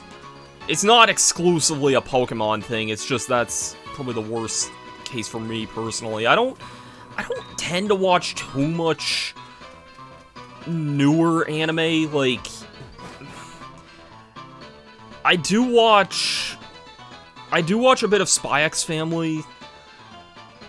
It's been a while since I've seen it, so I don't even remember what I'm up to in the story, but I know I'm still, like, in the first season of that. I don't even know, like... It was because I was watching it with a friend, and we just haven't watched it in a while. Right, that makes sense, and... I saw, like, some of the bigger Yashahime spoilers before I got around to watching that last year. And I saw some clips of it beforehand as well. I think the entire show was done before I really started watching it, so I didn't really need to wait too much on that, at least.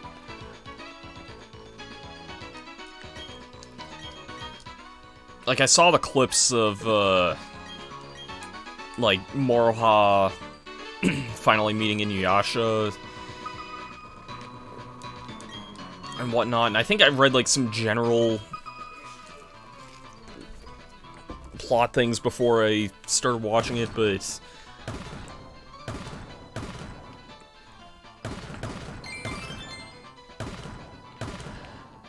I feel like Yashahime is one of those things I'll probably need to give another chance at some point. Oh, he got an ad. Ads do happen some days. I was just kind of starting to talk about Yashahime and how I had seen some, like, general things on that before I watched it. a year ago. This was a little less than a year ago. It was last summer when I watched it. And read.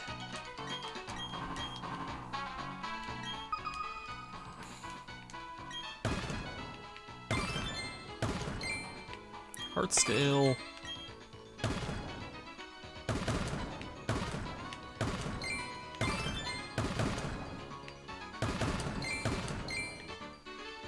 Don't really want that.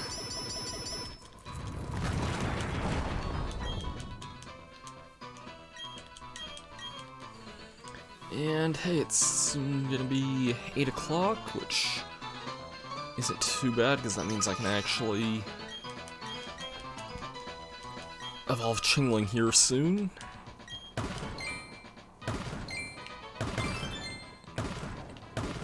That's an Everstone.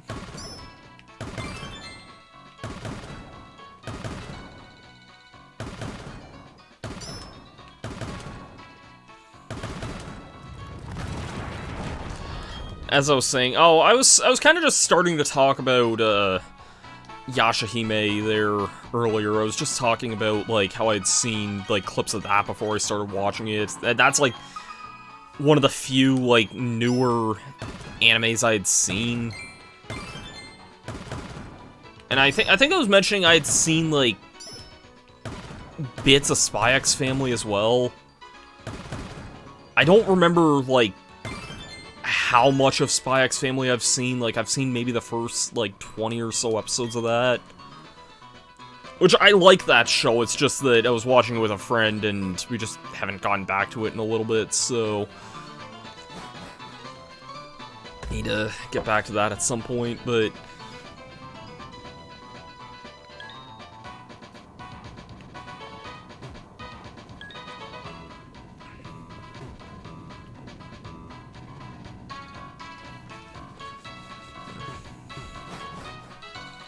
go check and see what this big area here is.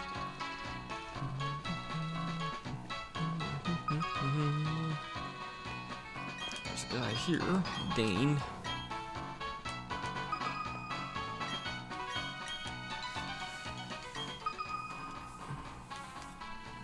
I know with Yashahime, I had seen the clip of... I'd seen some of the loose clips of, like, later in the show when Moroha finally meets Inuyasha. Like, I've seen clips of that before I started watching the show, but there's still a lot of it I didn't really know up to that point, so... Oh, I would say about, like, a lot of the first season of that show was pretty fillery, to be fair, but then again, so was Inuyasha back in the day, so I guess the more things change, the more they stay the same, I guess.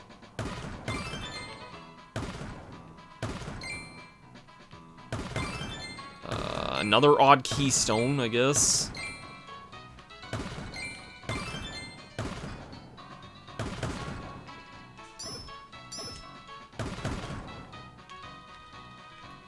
There we go.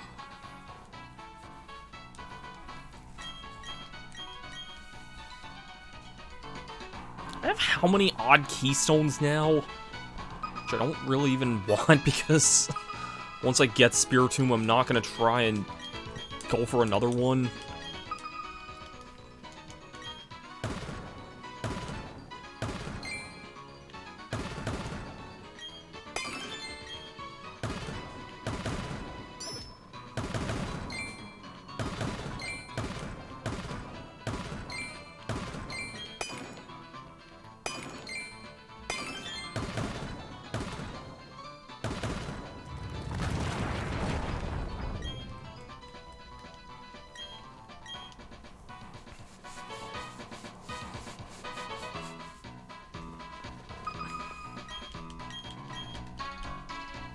Have we really been going for almost 2 hours now? Honestly, like, whenever I'm doing this underground stuff, it really doesn't feel like it to me.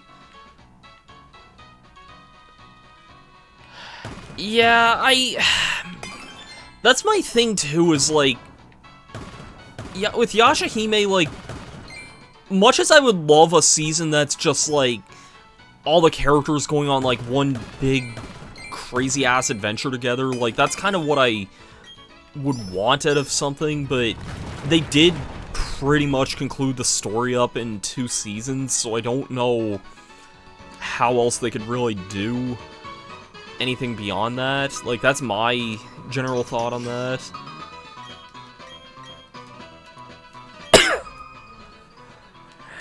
Phew! Ah, sorry.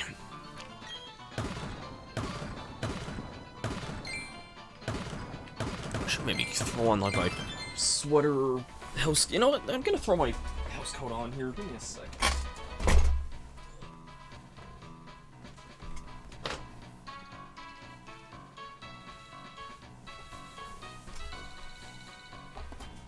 Oh, there we go.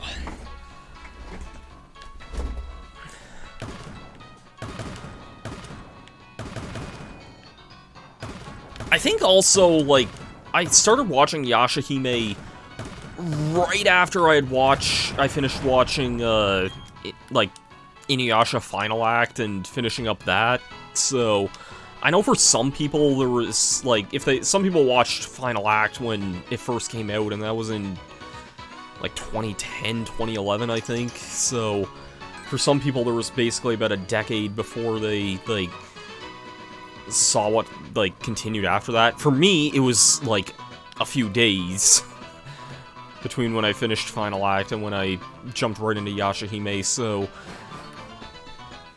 I don't know, I guess kind of that impact maybe might have been a little lost on me, I guess, so I still have Chingling in my party, yeah.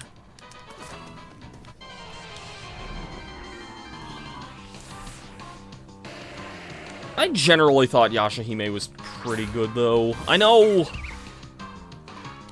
I can see why it was divisive for some people, but I generally enjoyed it. And I think it just had a really slow first season, to be fair, though. Like, I think once the second season rolled around, I thought it was a generally really good show, and I felt like the story got a lot crazier at that point, but there's a Torchic, which I don't think I need. There's also a TM for Stone Edge, that's really nice. Oh, and an Overheat TM, okay. I do have a Torchic already, so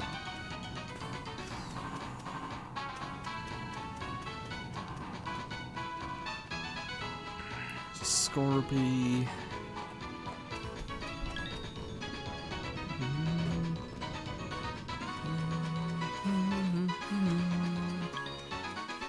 Sure, I'll fight a Camerupt, I guess.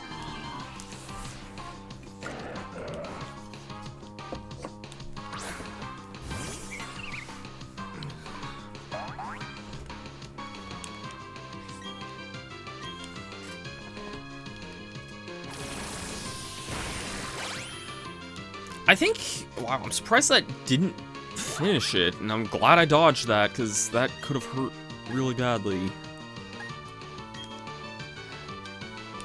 I think one of my general things with Yashahime is that, like, for a lot of Inuyasha, I felt like Naraku was kind of a whatever antagonist that I kind of wish for a while that they were using, like, a, like, there's Chingling's evolution there. I don't know, I'm just thinking of the episode of the anime with, there's this woman who had 3 Chingling that were, like, performers, and, like, Team Rocket tried to, like, sabotage this performance with, like, this, like, fake Chingling robot thing that just sounded terrible. It was really funny, from what I remember. Where's that? I'll throw Krabby in there, because I don't have a Kingler yet.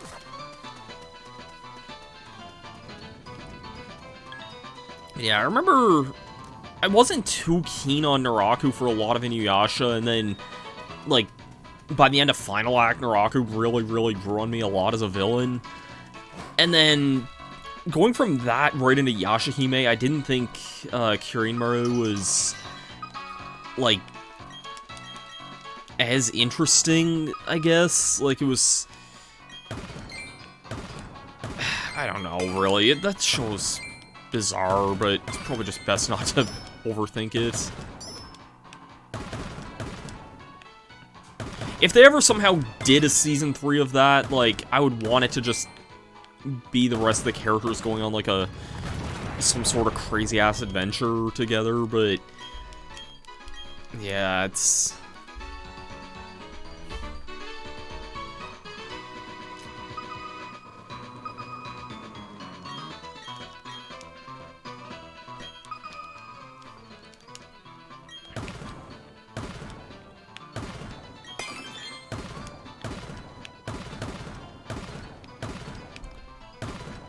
I think between, like, Yashahime and,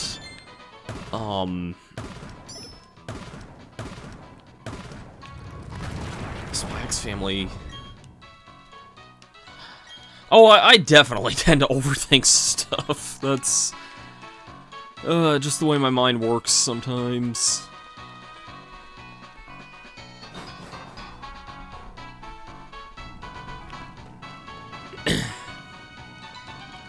I guess I started watching a bit of the Persona 5 anime as well, which I thought that was, like, I'm only a few episodes into that, so I can't really comment on that, but I did like the game a lot, so I was curious of checking out the Persona 5 anime. I've heard people say it's divisive, but I'll pass judgment for whenever I finish it or get further in.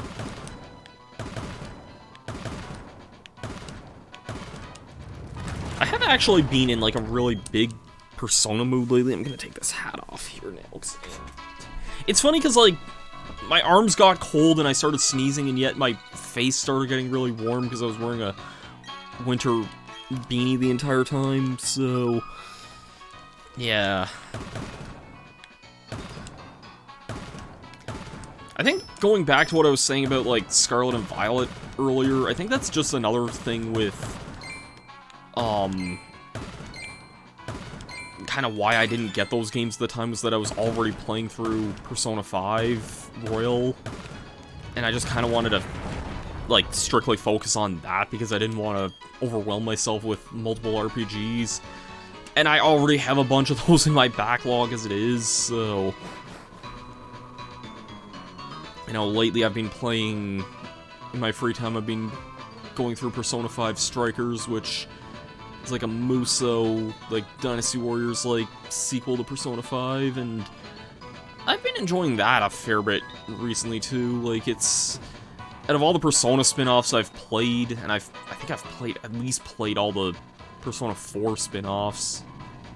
Actually, that's a lie. I have not played the Persona Q. I have not played the Persona Q games, although I do have them on my 3DS.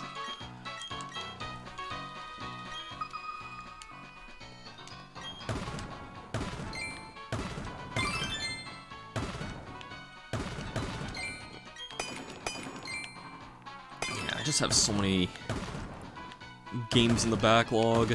And, like, the thing is, once I finish Persona 5 Strikers, I've already kind of made up my mind that I want to eventually play Persona 3 now, because I really liked Persona 4 and Persona 5, so it's something I'm most likely gonna play through this year whenever I get around to that.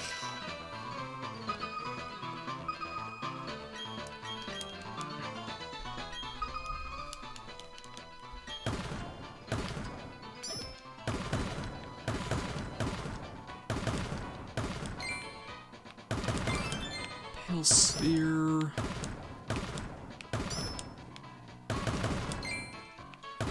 It's just a blue sphere there.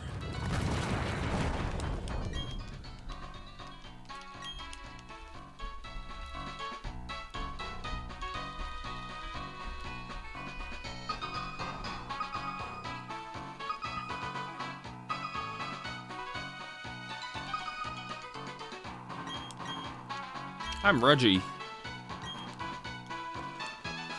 Are you about to kick my ass and take my name?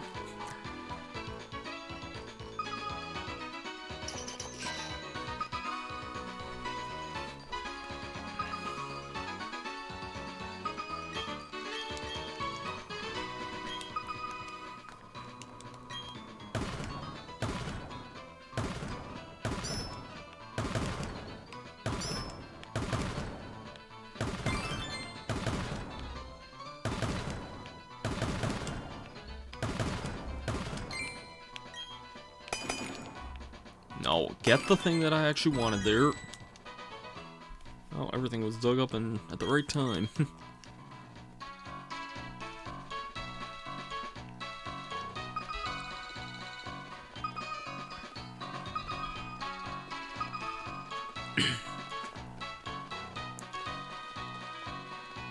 Yeah, I've just been, like, in a really big Persona 5 mood lately, so it's kind of where a lot of my mind's kind of going to a lot of the time, but it is definitely probably one of the, just, like, not to generalize, but probably just one of the best games I've played in a really long time. Twisted Spoon, that'll be really nice for either Gallade or Jinx, whoever I decide to give that to. Probably Gallade, because Psycho Cut is a weaker attack generally, but yeah. I should actually probably fight some stuff here just so I can get some experience here.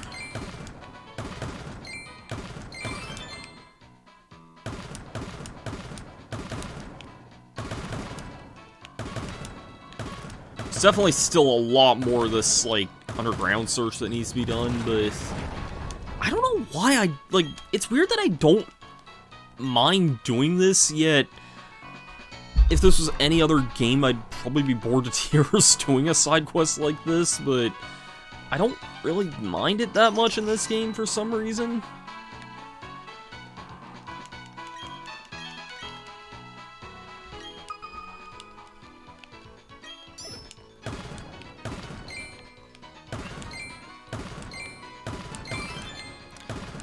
I remember Ni no Kuni had, like, a really, really annoying side quest in its post-game. That was, I think, pretty much the thing that held me off of getting 100% in that game back in the day.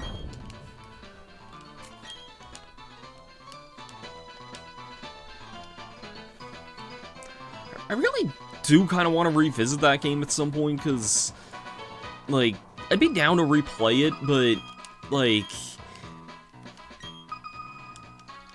I feel like some people say that their experience with Ni no Kuni is, like, a little, like,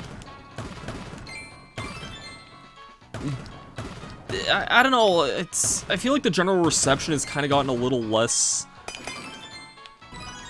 positive in recent years, so I wasn't even really a big RPG person, and yet I really loved that game when I first played it. Back in 2014, I think it was, when I first played it. Hey, let's actually fight some stuff here.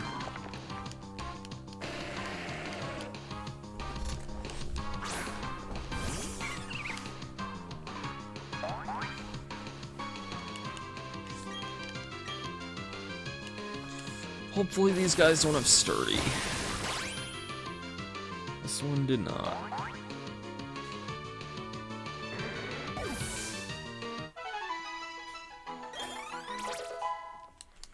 Oh, Meta Angler level here. Here's a really cool Pokemon.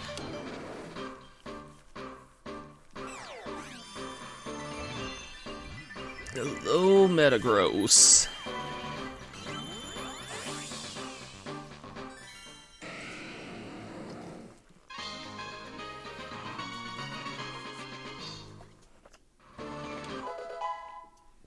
Air defense. Hammer arm, sure, why not? We'll take hammer arm, I guess. I'll take that over tackle.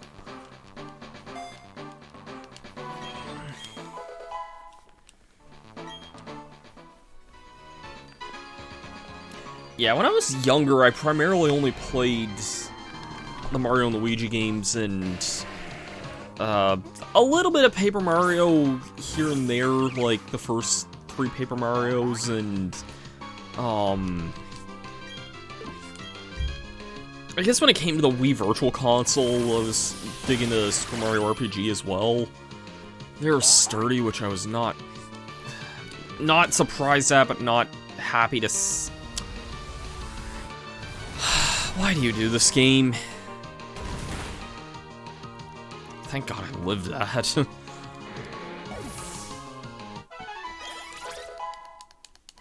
Oh, I just realized Aggron and Metagross don't need to be in my party right now. Let's get both of those guys in the PC box.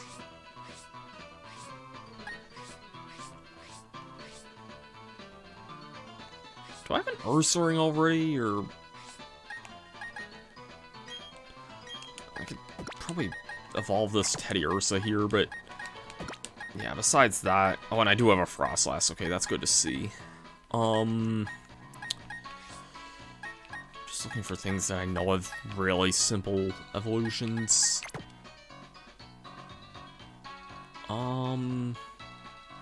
I'll just keep that Magnemite in there, because I could get a Magneton in less than a level as well. But yeah, I didn't really play too many RPGs growing up, besides, like, if they weren't Mario or Pokémon.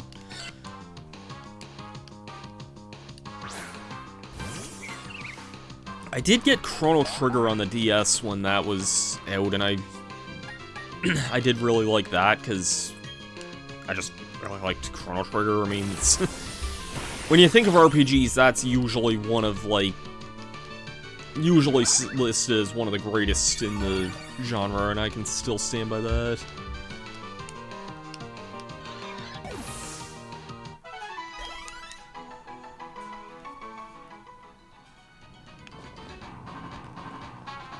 Anything higher level in this area? Not overly.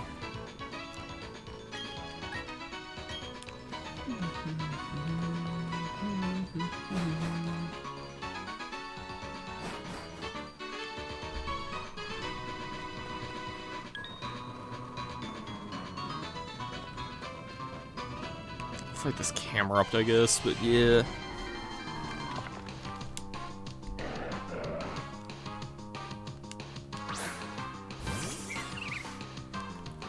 Actually, one game I have on pre-order now, I don't know if this is supposed to release soon or not, but I have a physical copy of the Final Fantasy Pixel Collection, because that was on PlayAsia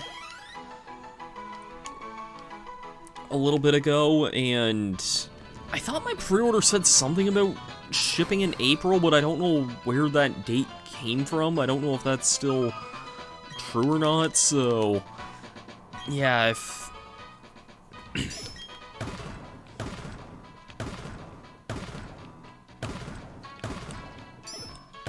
that comes out, then I'm definitely interested in checking those games out. I am actually, I've talked about this before, but I really do want to bring another Final Fantasy game to Twitch again at some point, because I really did love streaming Final Fantasy VII a few years ago. And the game in particular I had in mind to stream at some point this year is actually Final Fantasy VI. I don't know when that's gonna start. It won't be until after I'm finished with this for the most part, so I don't know when that's gonna be, because there's still quite a bit left of this game that I would like to show off at some point. So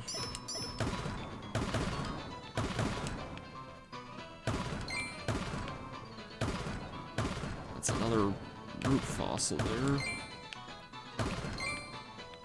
God, how big is this thing, man? That is a big boy fossil if I've ever seen one.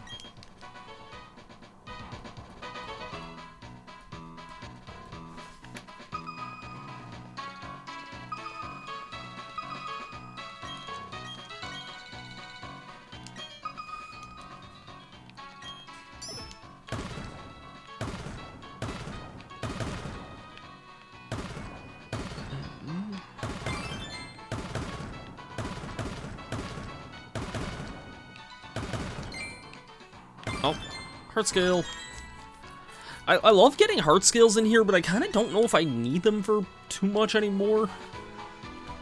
So, I think I've looked at everything in my team and what they learn generally, but yeah, I think I've taught most of the moves that I would want, typically.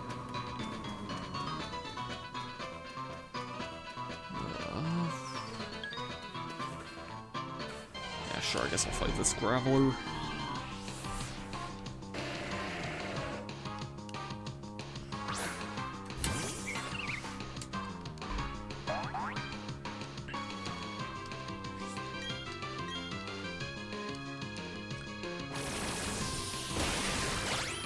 Dang it. Yeah. Use your explosion attack, see if I care.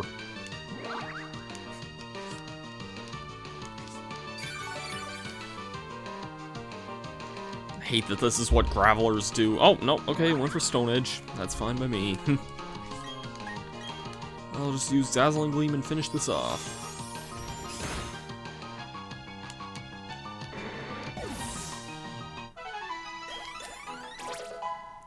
There's Teddy Ursa's evolution, I think.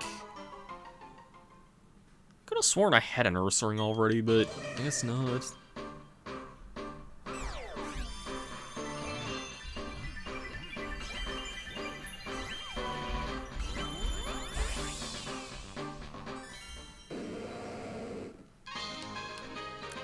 There's Ursaring.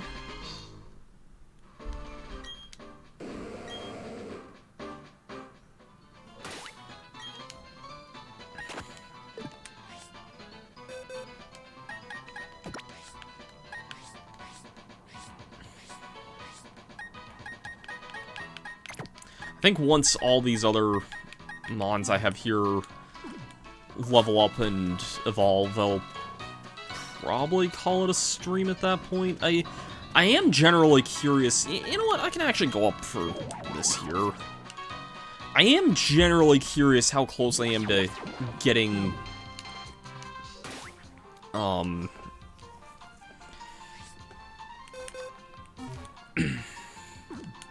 to getting Spiritomb. I guess I can check that right now, though.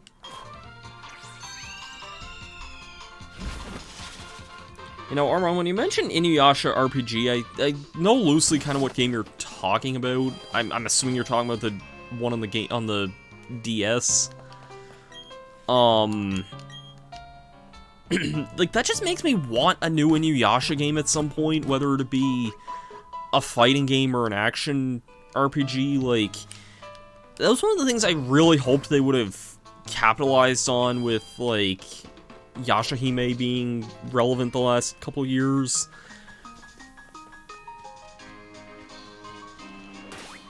Alright, let's give this a shot here and see if this works. I haven't talked to enough people there. I'm not surprised by that, but yeah.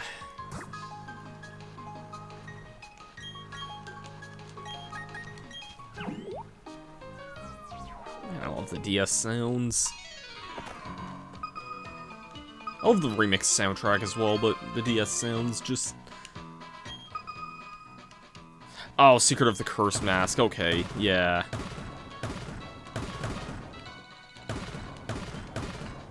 Yeah, there's... Oh, Sunstone. Okay, that's nice. Yeah, I knew there was, like, a couple of, There's a couple of Inuyasha RPGs, and there's a couple of fighting games. I know there's Feudal Combat on PS2. There was a PS1 fighting game as well that was, like, a more traditional 2D fighting game. I remember that one, I think, had pretty decent sprite work from what I remember as well.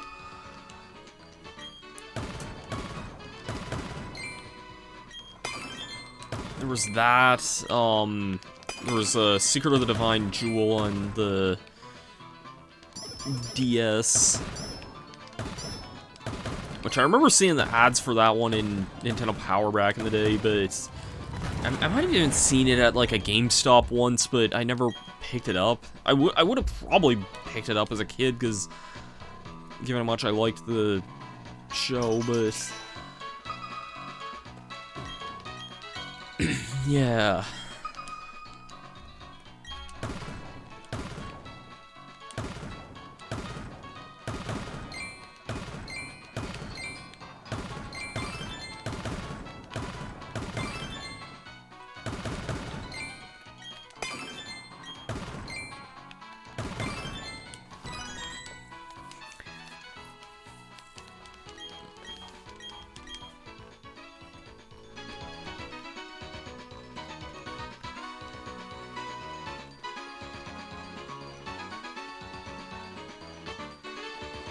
Has issues, alright. I'm, like, kind of hoping we get, like, a... I don't know what you should call it, like, an arena brawler renaissance going forward, because I know they announced a new Dragon Ball Z Budokai Tenkaichi recently, and that's, like, that's a really big deal to me and to a lot of my friends. I don't know if it's to a lot of my friends, but... You know, me personally, I played a lot of Tenkaichi 3 back when I was in high school. Like, it was... like, this was a game I put a lot of time into back in the day, and, like... It was out for a few years by that point, even, so... Like... Yeah... Anyways, here's Magneton, which I don't think I had yet.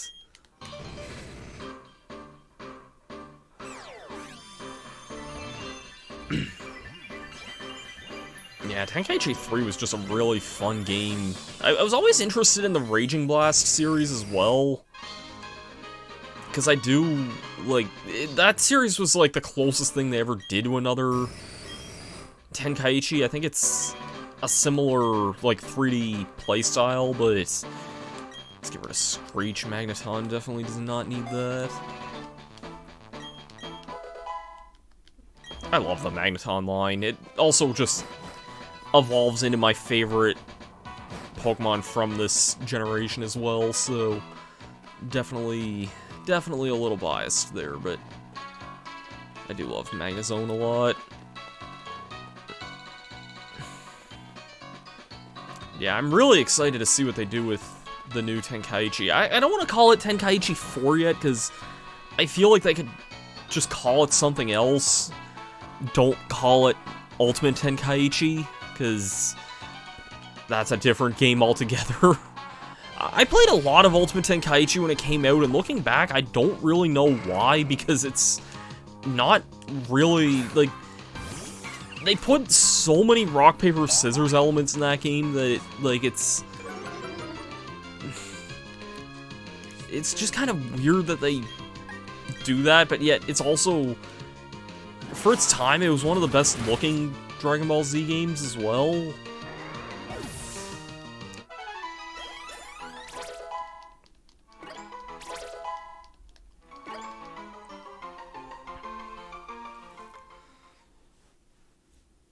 Alright, Kakuna's evolving, so there's Beedrill.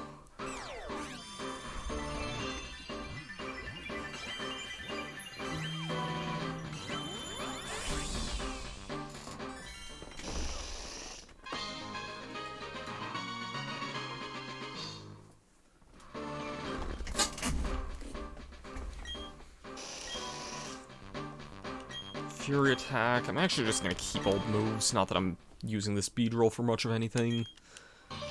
And a Parasect.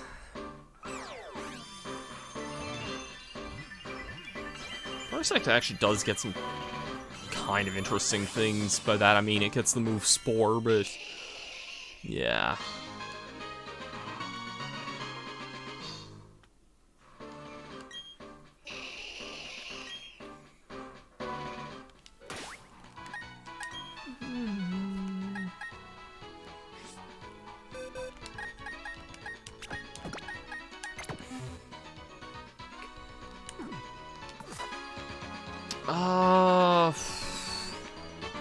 I'm gonna fight this Oddish here just to boost my experience a little bit, but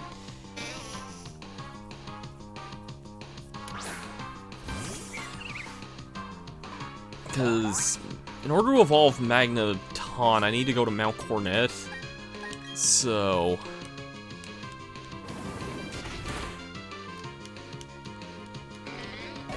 I can evolve Magneton and then probably call it a stream there. Yeah, that wasn't too much experience. Let's do that, I suppose. Why not?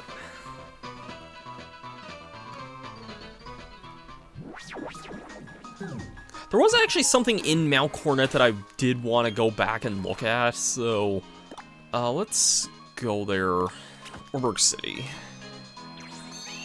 There's a TM that you have to backtrack for, like, this is gonna be super out of the way, but...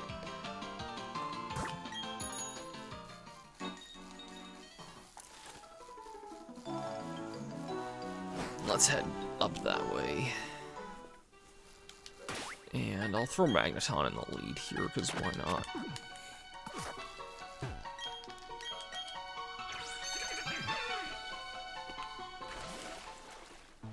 It's been a long time since I've done this trek here, but...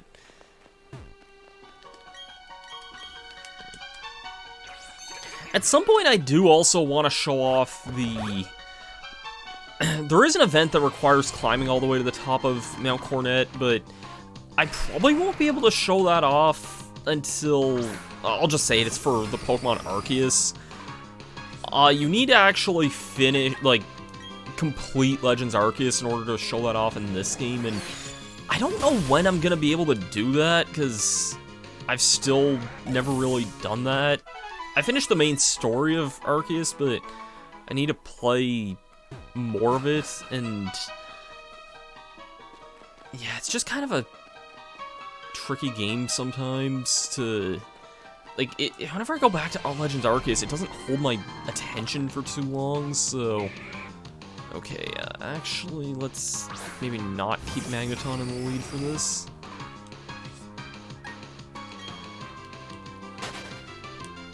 Roserade, get back out here.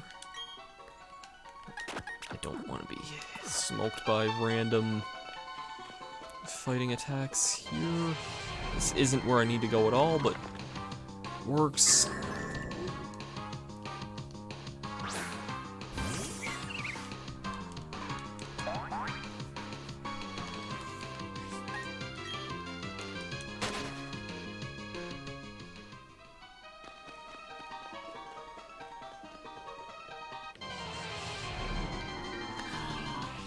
I think just as long as Magneton levels up in this area, then I will be able to get its evolution, so... Shouldn't take more than, like, a couple more battles, I don't think.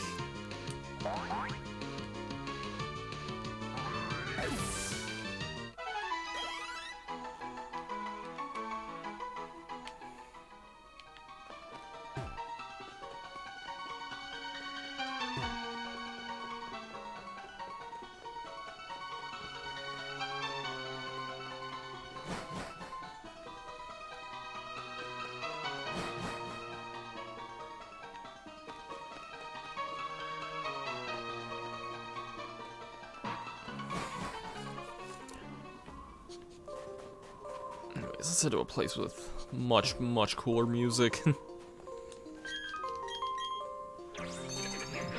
on, I need to figure out which cave it is I need to go in. I don't think it's this one, but I don't think I ever came back here after I got Waterfall, so...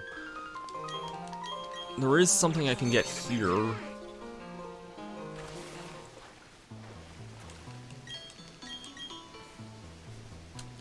I know this area does have a little more significance in Platinum, but I don't think there's too much here in Diamond and Pearl. I know there's a cave here. Stone plate. Alright.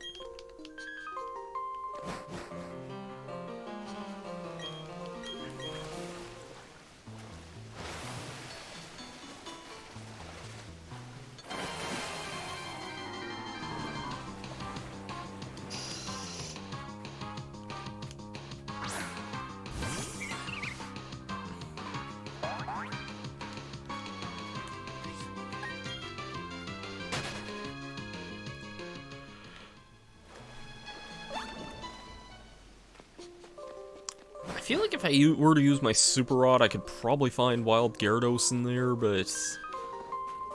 yeah...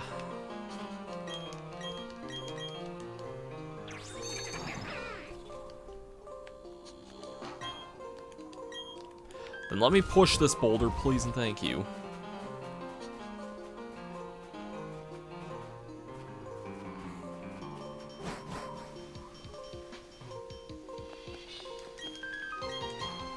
This is a really great song, just...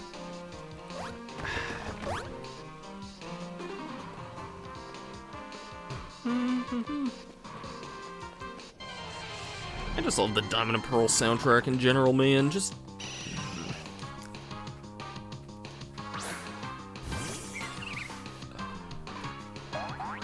I'm definitely getting a little hungrier, but it's all good. I think we're kind of coming close to our destination anyway. Chingling. Funny what we were evolving earlier.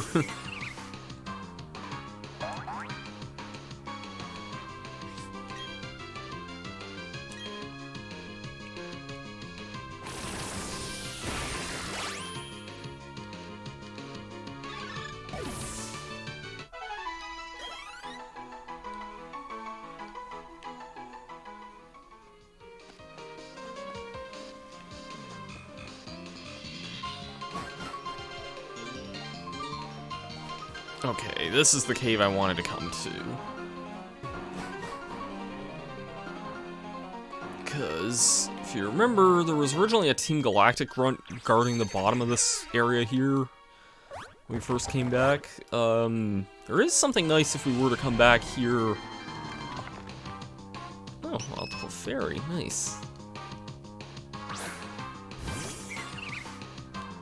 I think this is a pretty rare encounter, I think.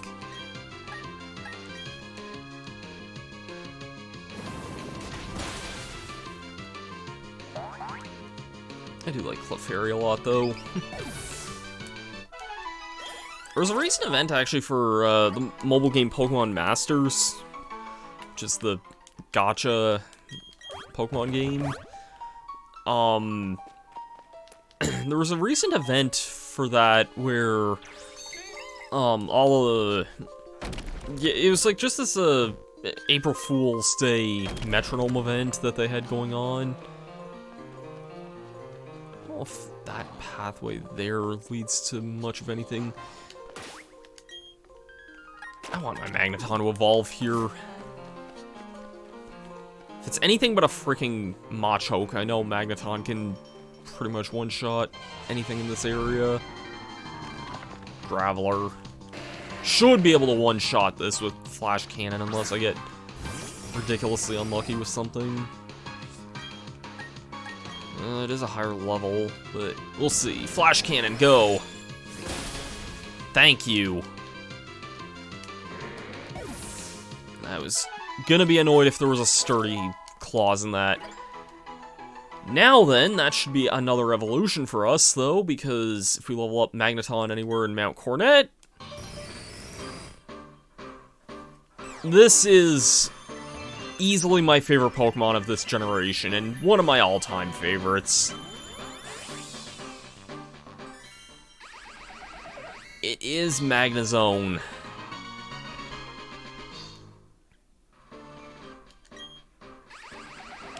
This is probably, if I had to pick, like, a runner-up of my favorite Pokemon, this would probably be that. I love this thing. You would think that I would have used it on my team, given how much I do like this Pokemon, but...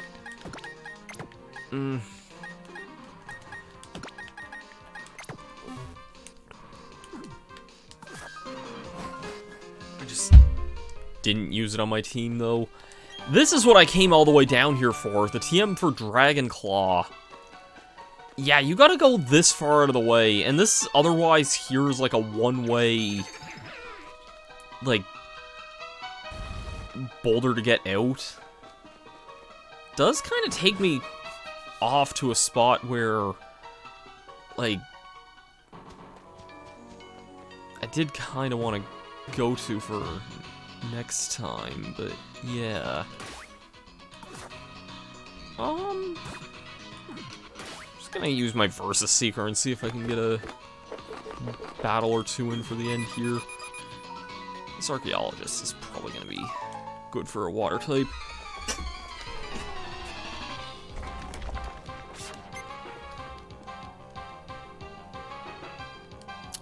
Of course, it's a Bronzor. Hopefully, it's not too high of a level. I think Krabby should probably still be fine here.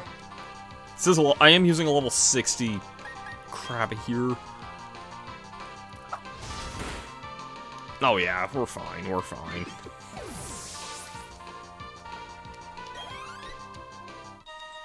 Not fine in the way of experience, but it is what it is. But yeah, next time I stream this game, I'm gonna do more grinding for stuff in the underground, but there is a Pokemon that we actually can find in this part of Mount Cornet that we were just in that I still need to catch, and it's a very rare encounter, so I don't know when that's gonna be. But it is something that I would like to take a look at. It's not gonna be that much experience.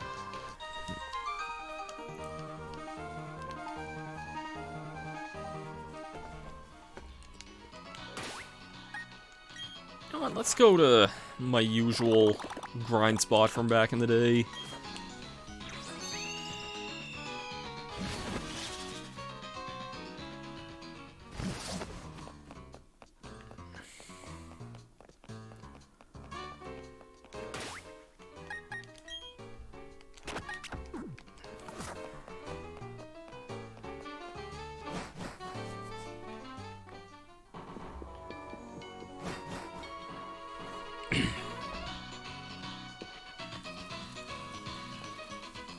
Let me get some other Pokemon in my party just for the ease of making this a little simpler for myself here.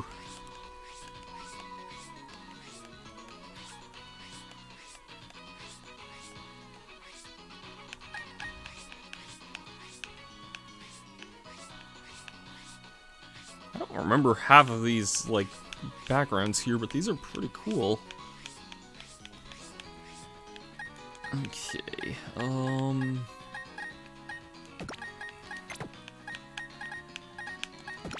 actually, you're probably not gonna help in rainy weather there, unfortunately.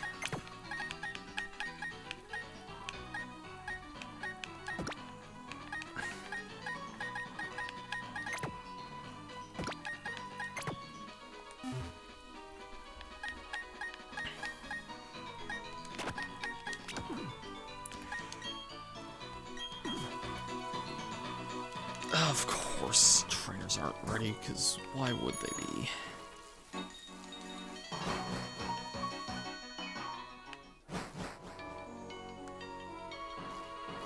Yeah, I used to grind the ace trainers you see here all the time as a kid, because in Diamond and Pearl, these were some of the best, like, places to get experience. I know Platinum added a bunch of extra spots for that, but these trainers, the more you battled them, they would go as high as, like, level 60, I think. Yeah, there's a Perugly.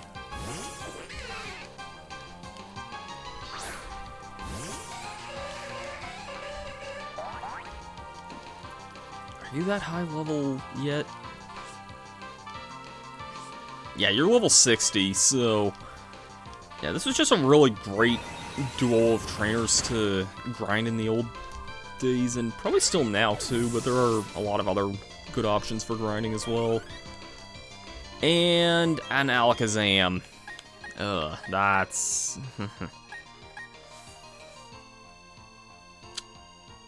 Didn't really bring anything great to deal with this, so I'm just gonna try Rex Rocker and hope for the best.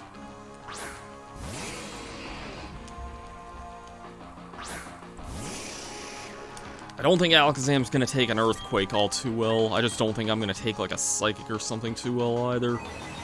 That could be a problem. I hope this works. Thank you, Hyperior. Gotta love that big, bulky power. Helping me get big, meaty claws.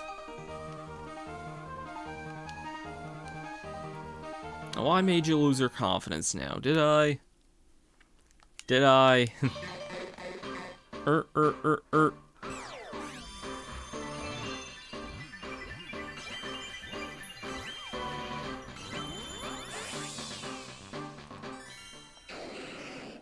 There's a Kingler.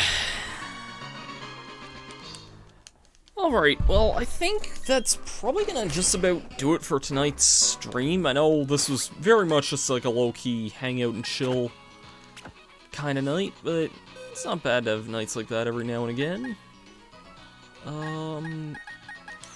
Throw Entei in there, and I'll throw Jin in the party. I think I'll take Rosie out for now.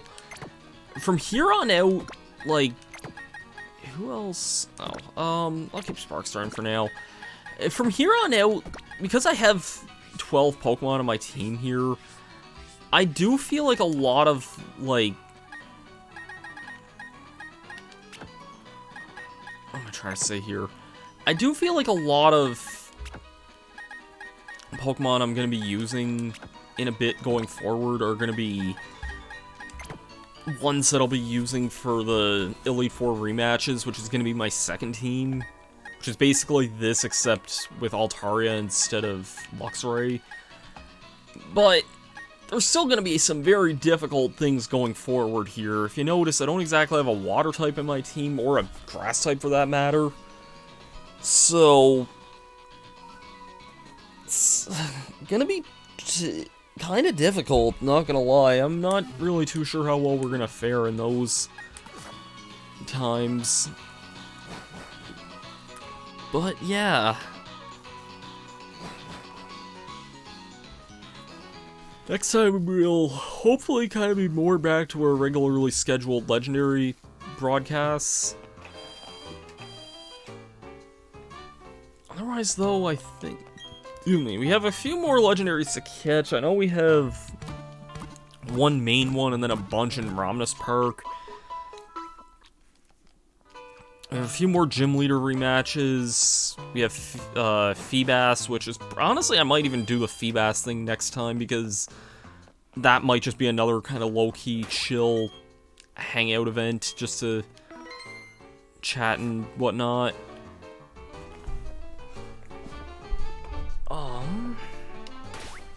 Like, how many things do I have for Ramnas Park? Like, I have one Kanto and one Soul Slate. I'll need a second Soul Slate. I'll need 2 more Kanto Slates. I have the things for that. I think I have enough small shards. Oh yeah, I have enough small shards for 2 more as well. These 7 Discovery Slates I think are going to be next to useless for me, but we'll see. Well, these Soul Slates have... Oh no, okay, yeah, these must be the Laios and Latias ones here, judging by the markings there. We'll worry about that next time, I guess. We have a raid target tonight.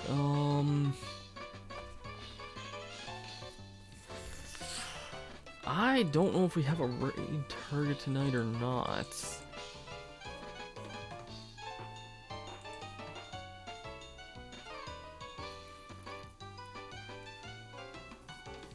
I'd consider raiding Mega Freak, but I know he's doing a quiz show. He's not really playing something right now.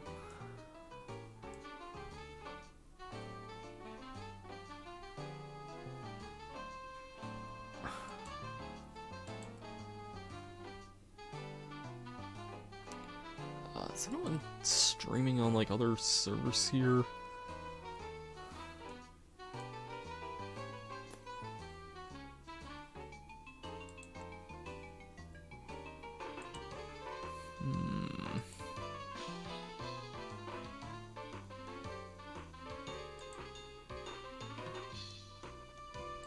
Yeah, I think we may just call it at that point for the stream here. So, It was fun, though. Thanks, everyone, for kind of hanging out. Thanks for being here tonight, Armand.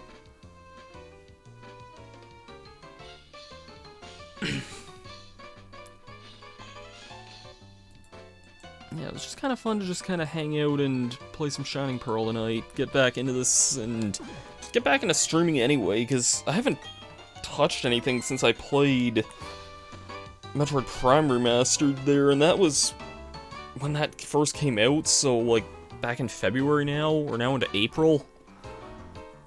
So hopefully things can start being a little more regular. Work has just kind of been a little nutty the last little while, but yeah, for real, I think I will probably call it there, so yeah. We'll see you guys next time. I don't know, I don't have an exact idea when my next stream might be, but whenever it is, we'll be starting off with some Feebas grinding, so we'll see you guys for that then. Peace out.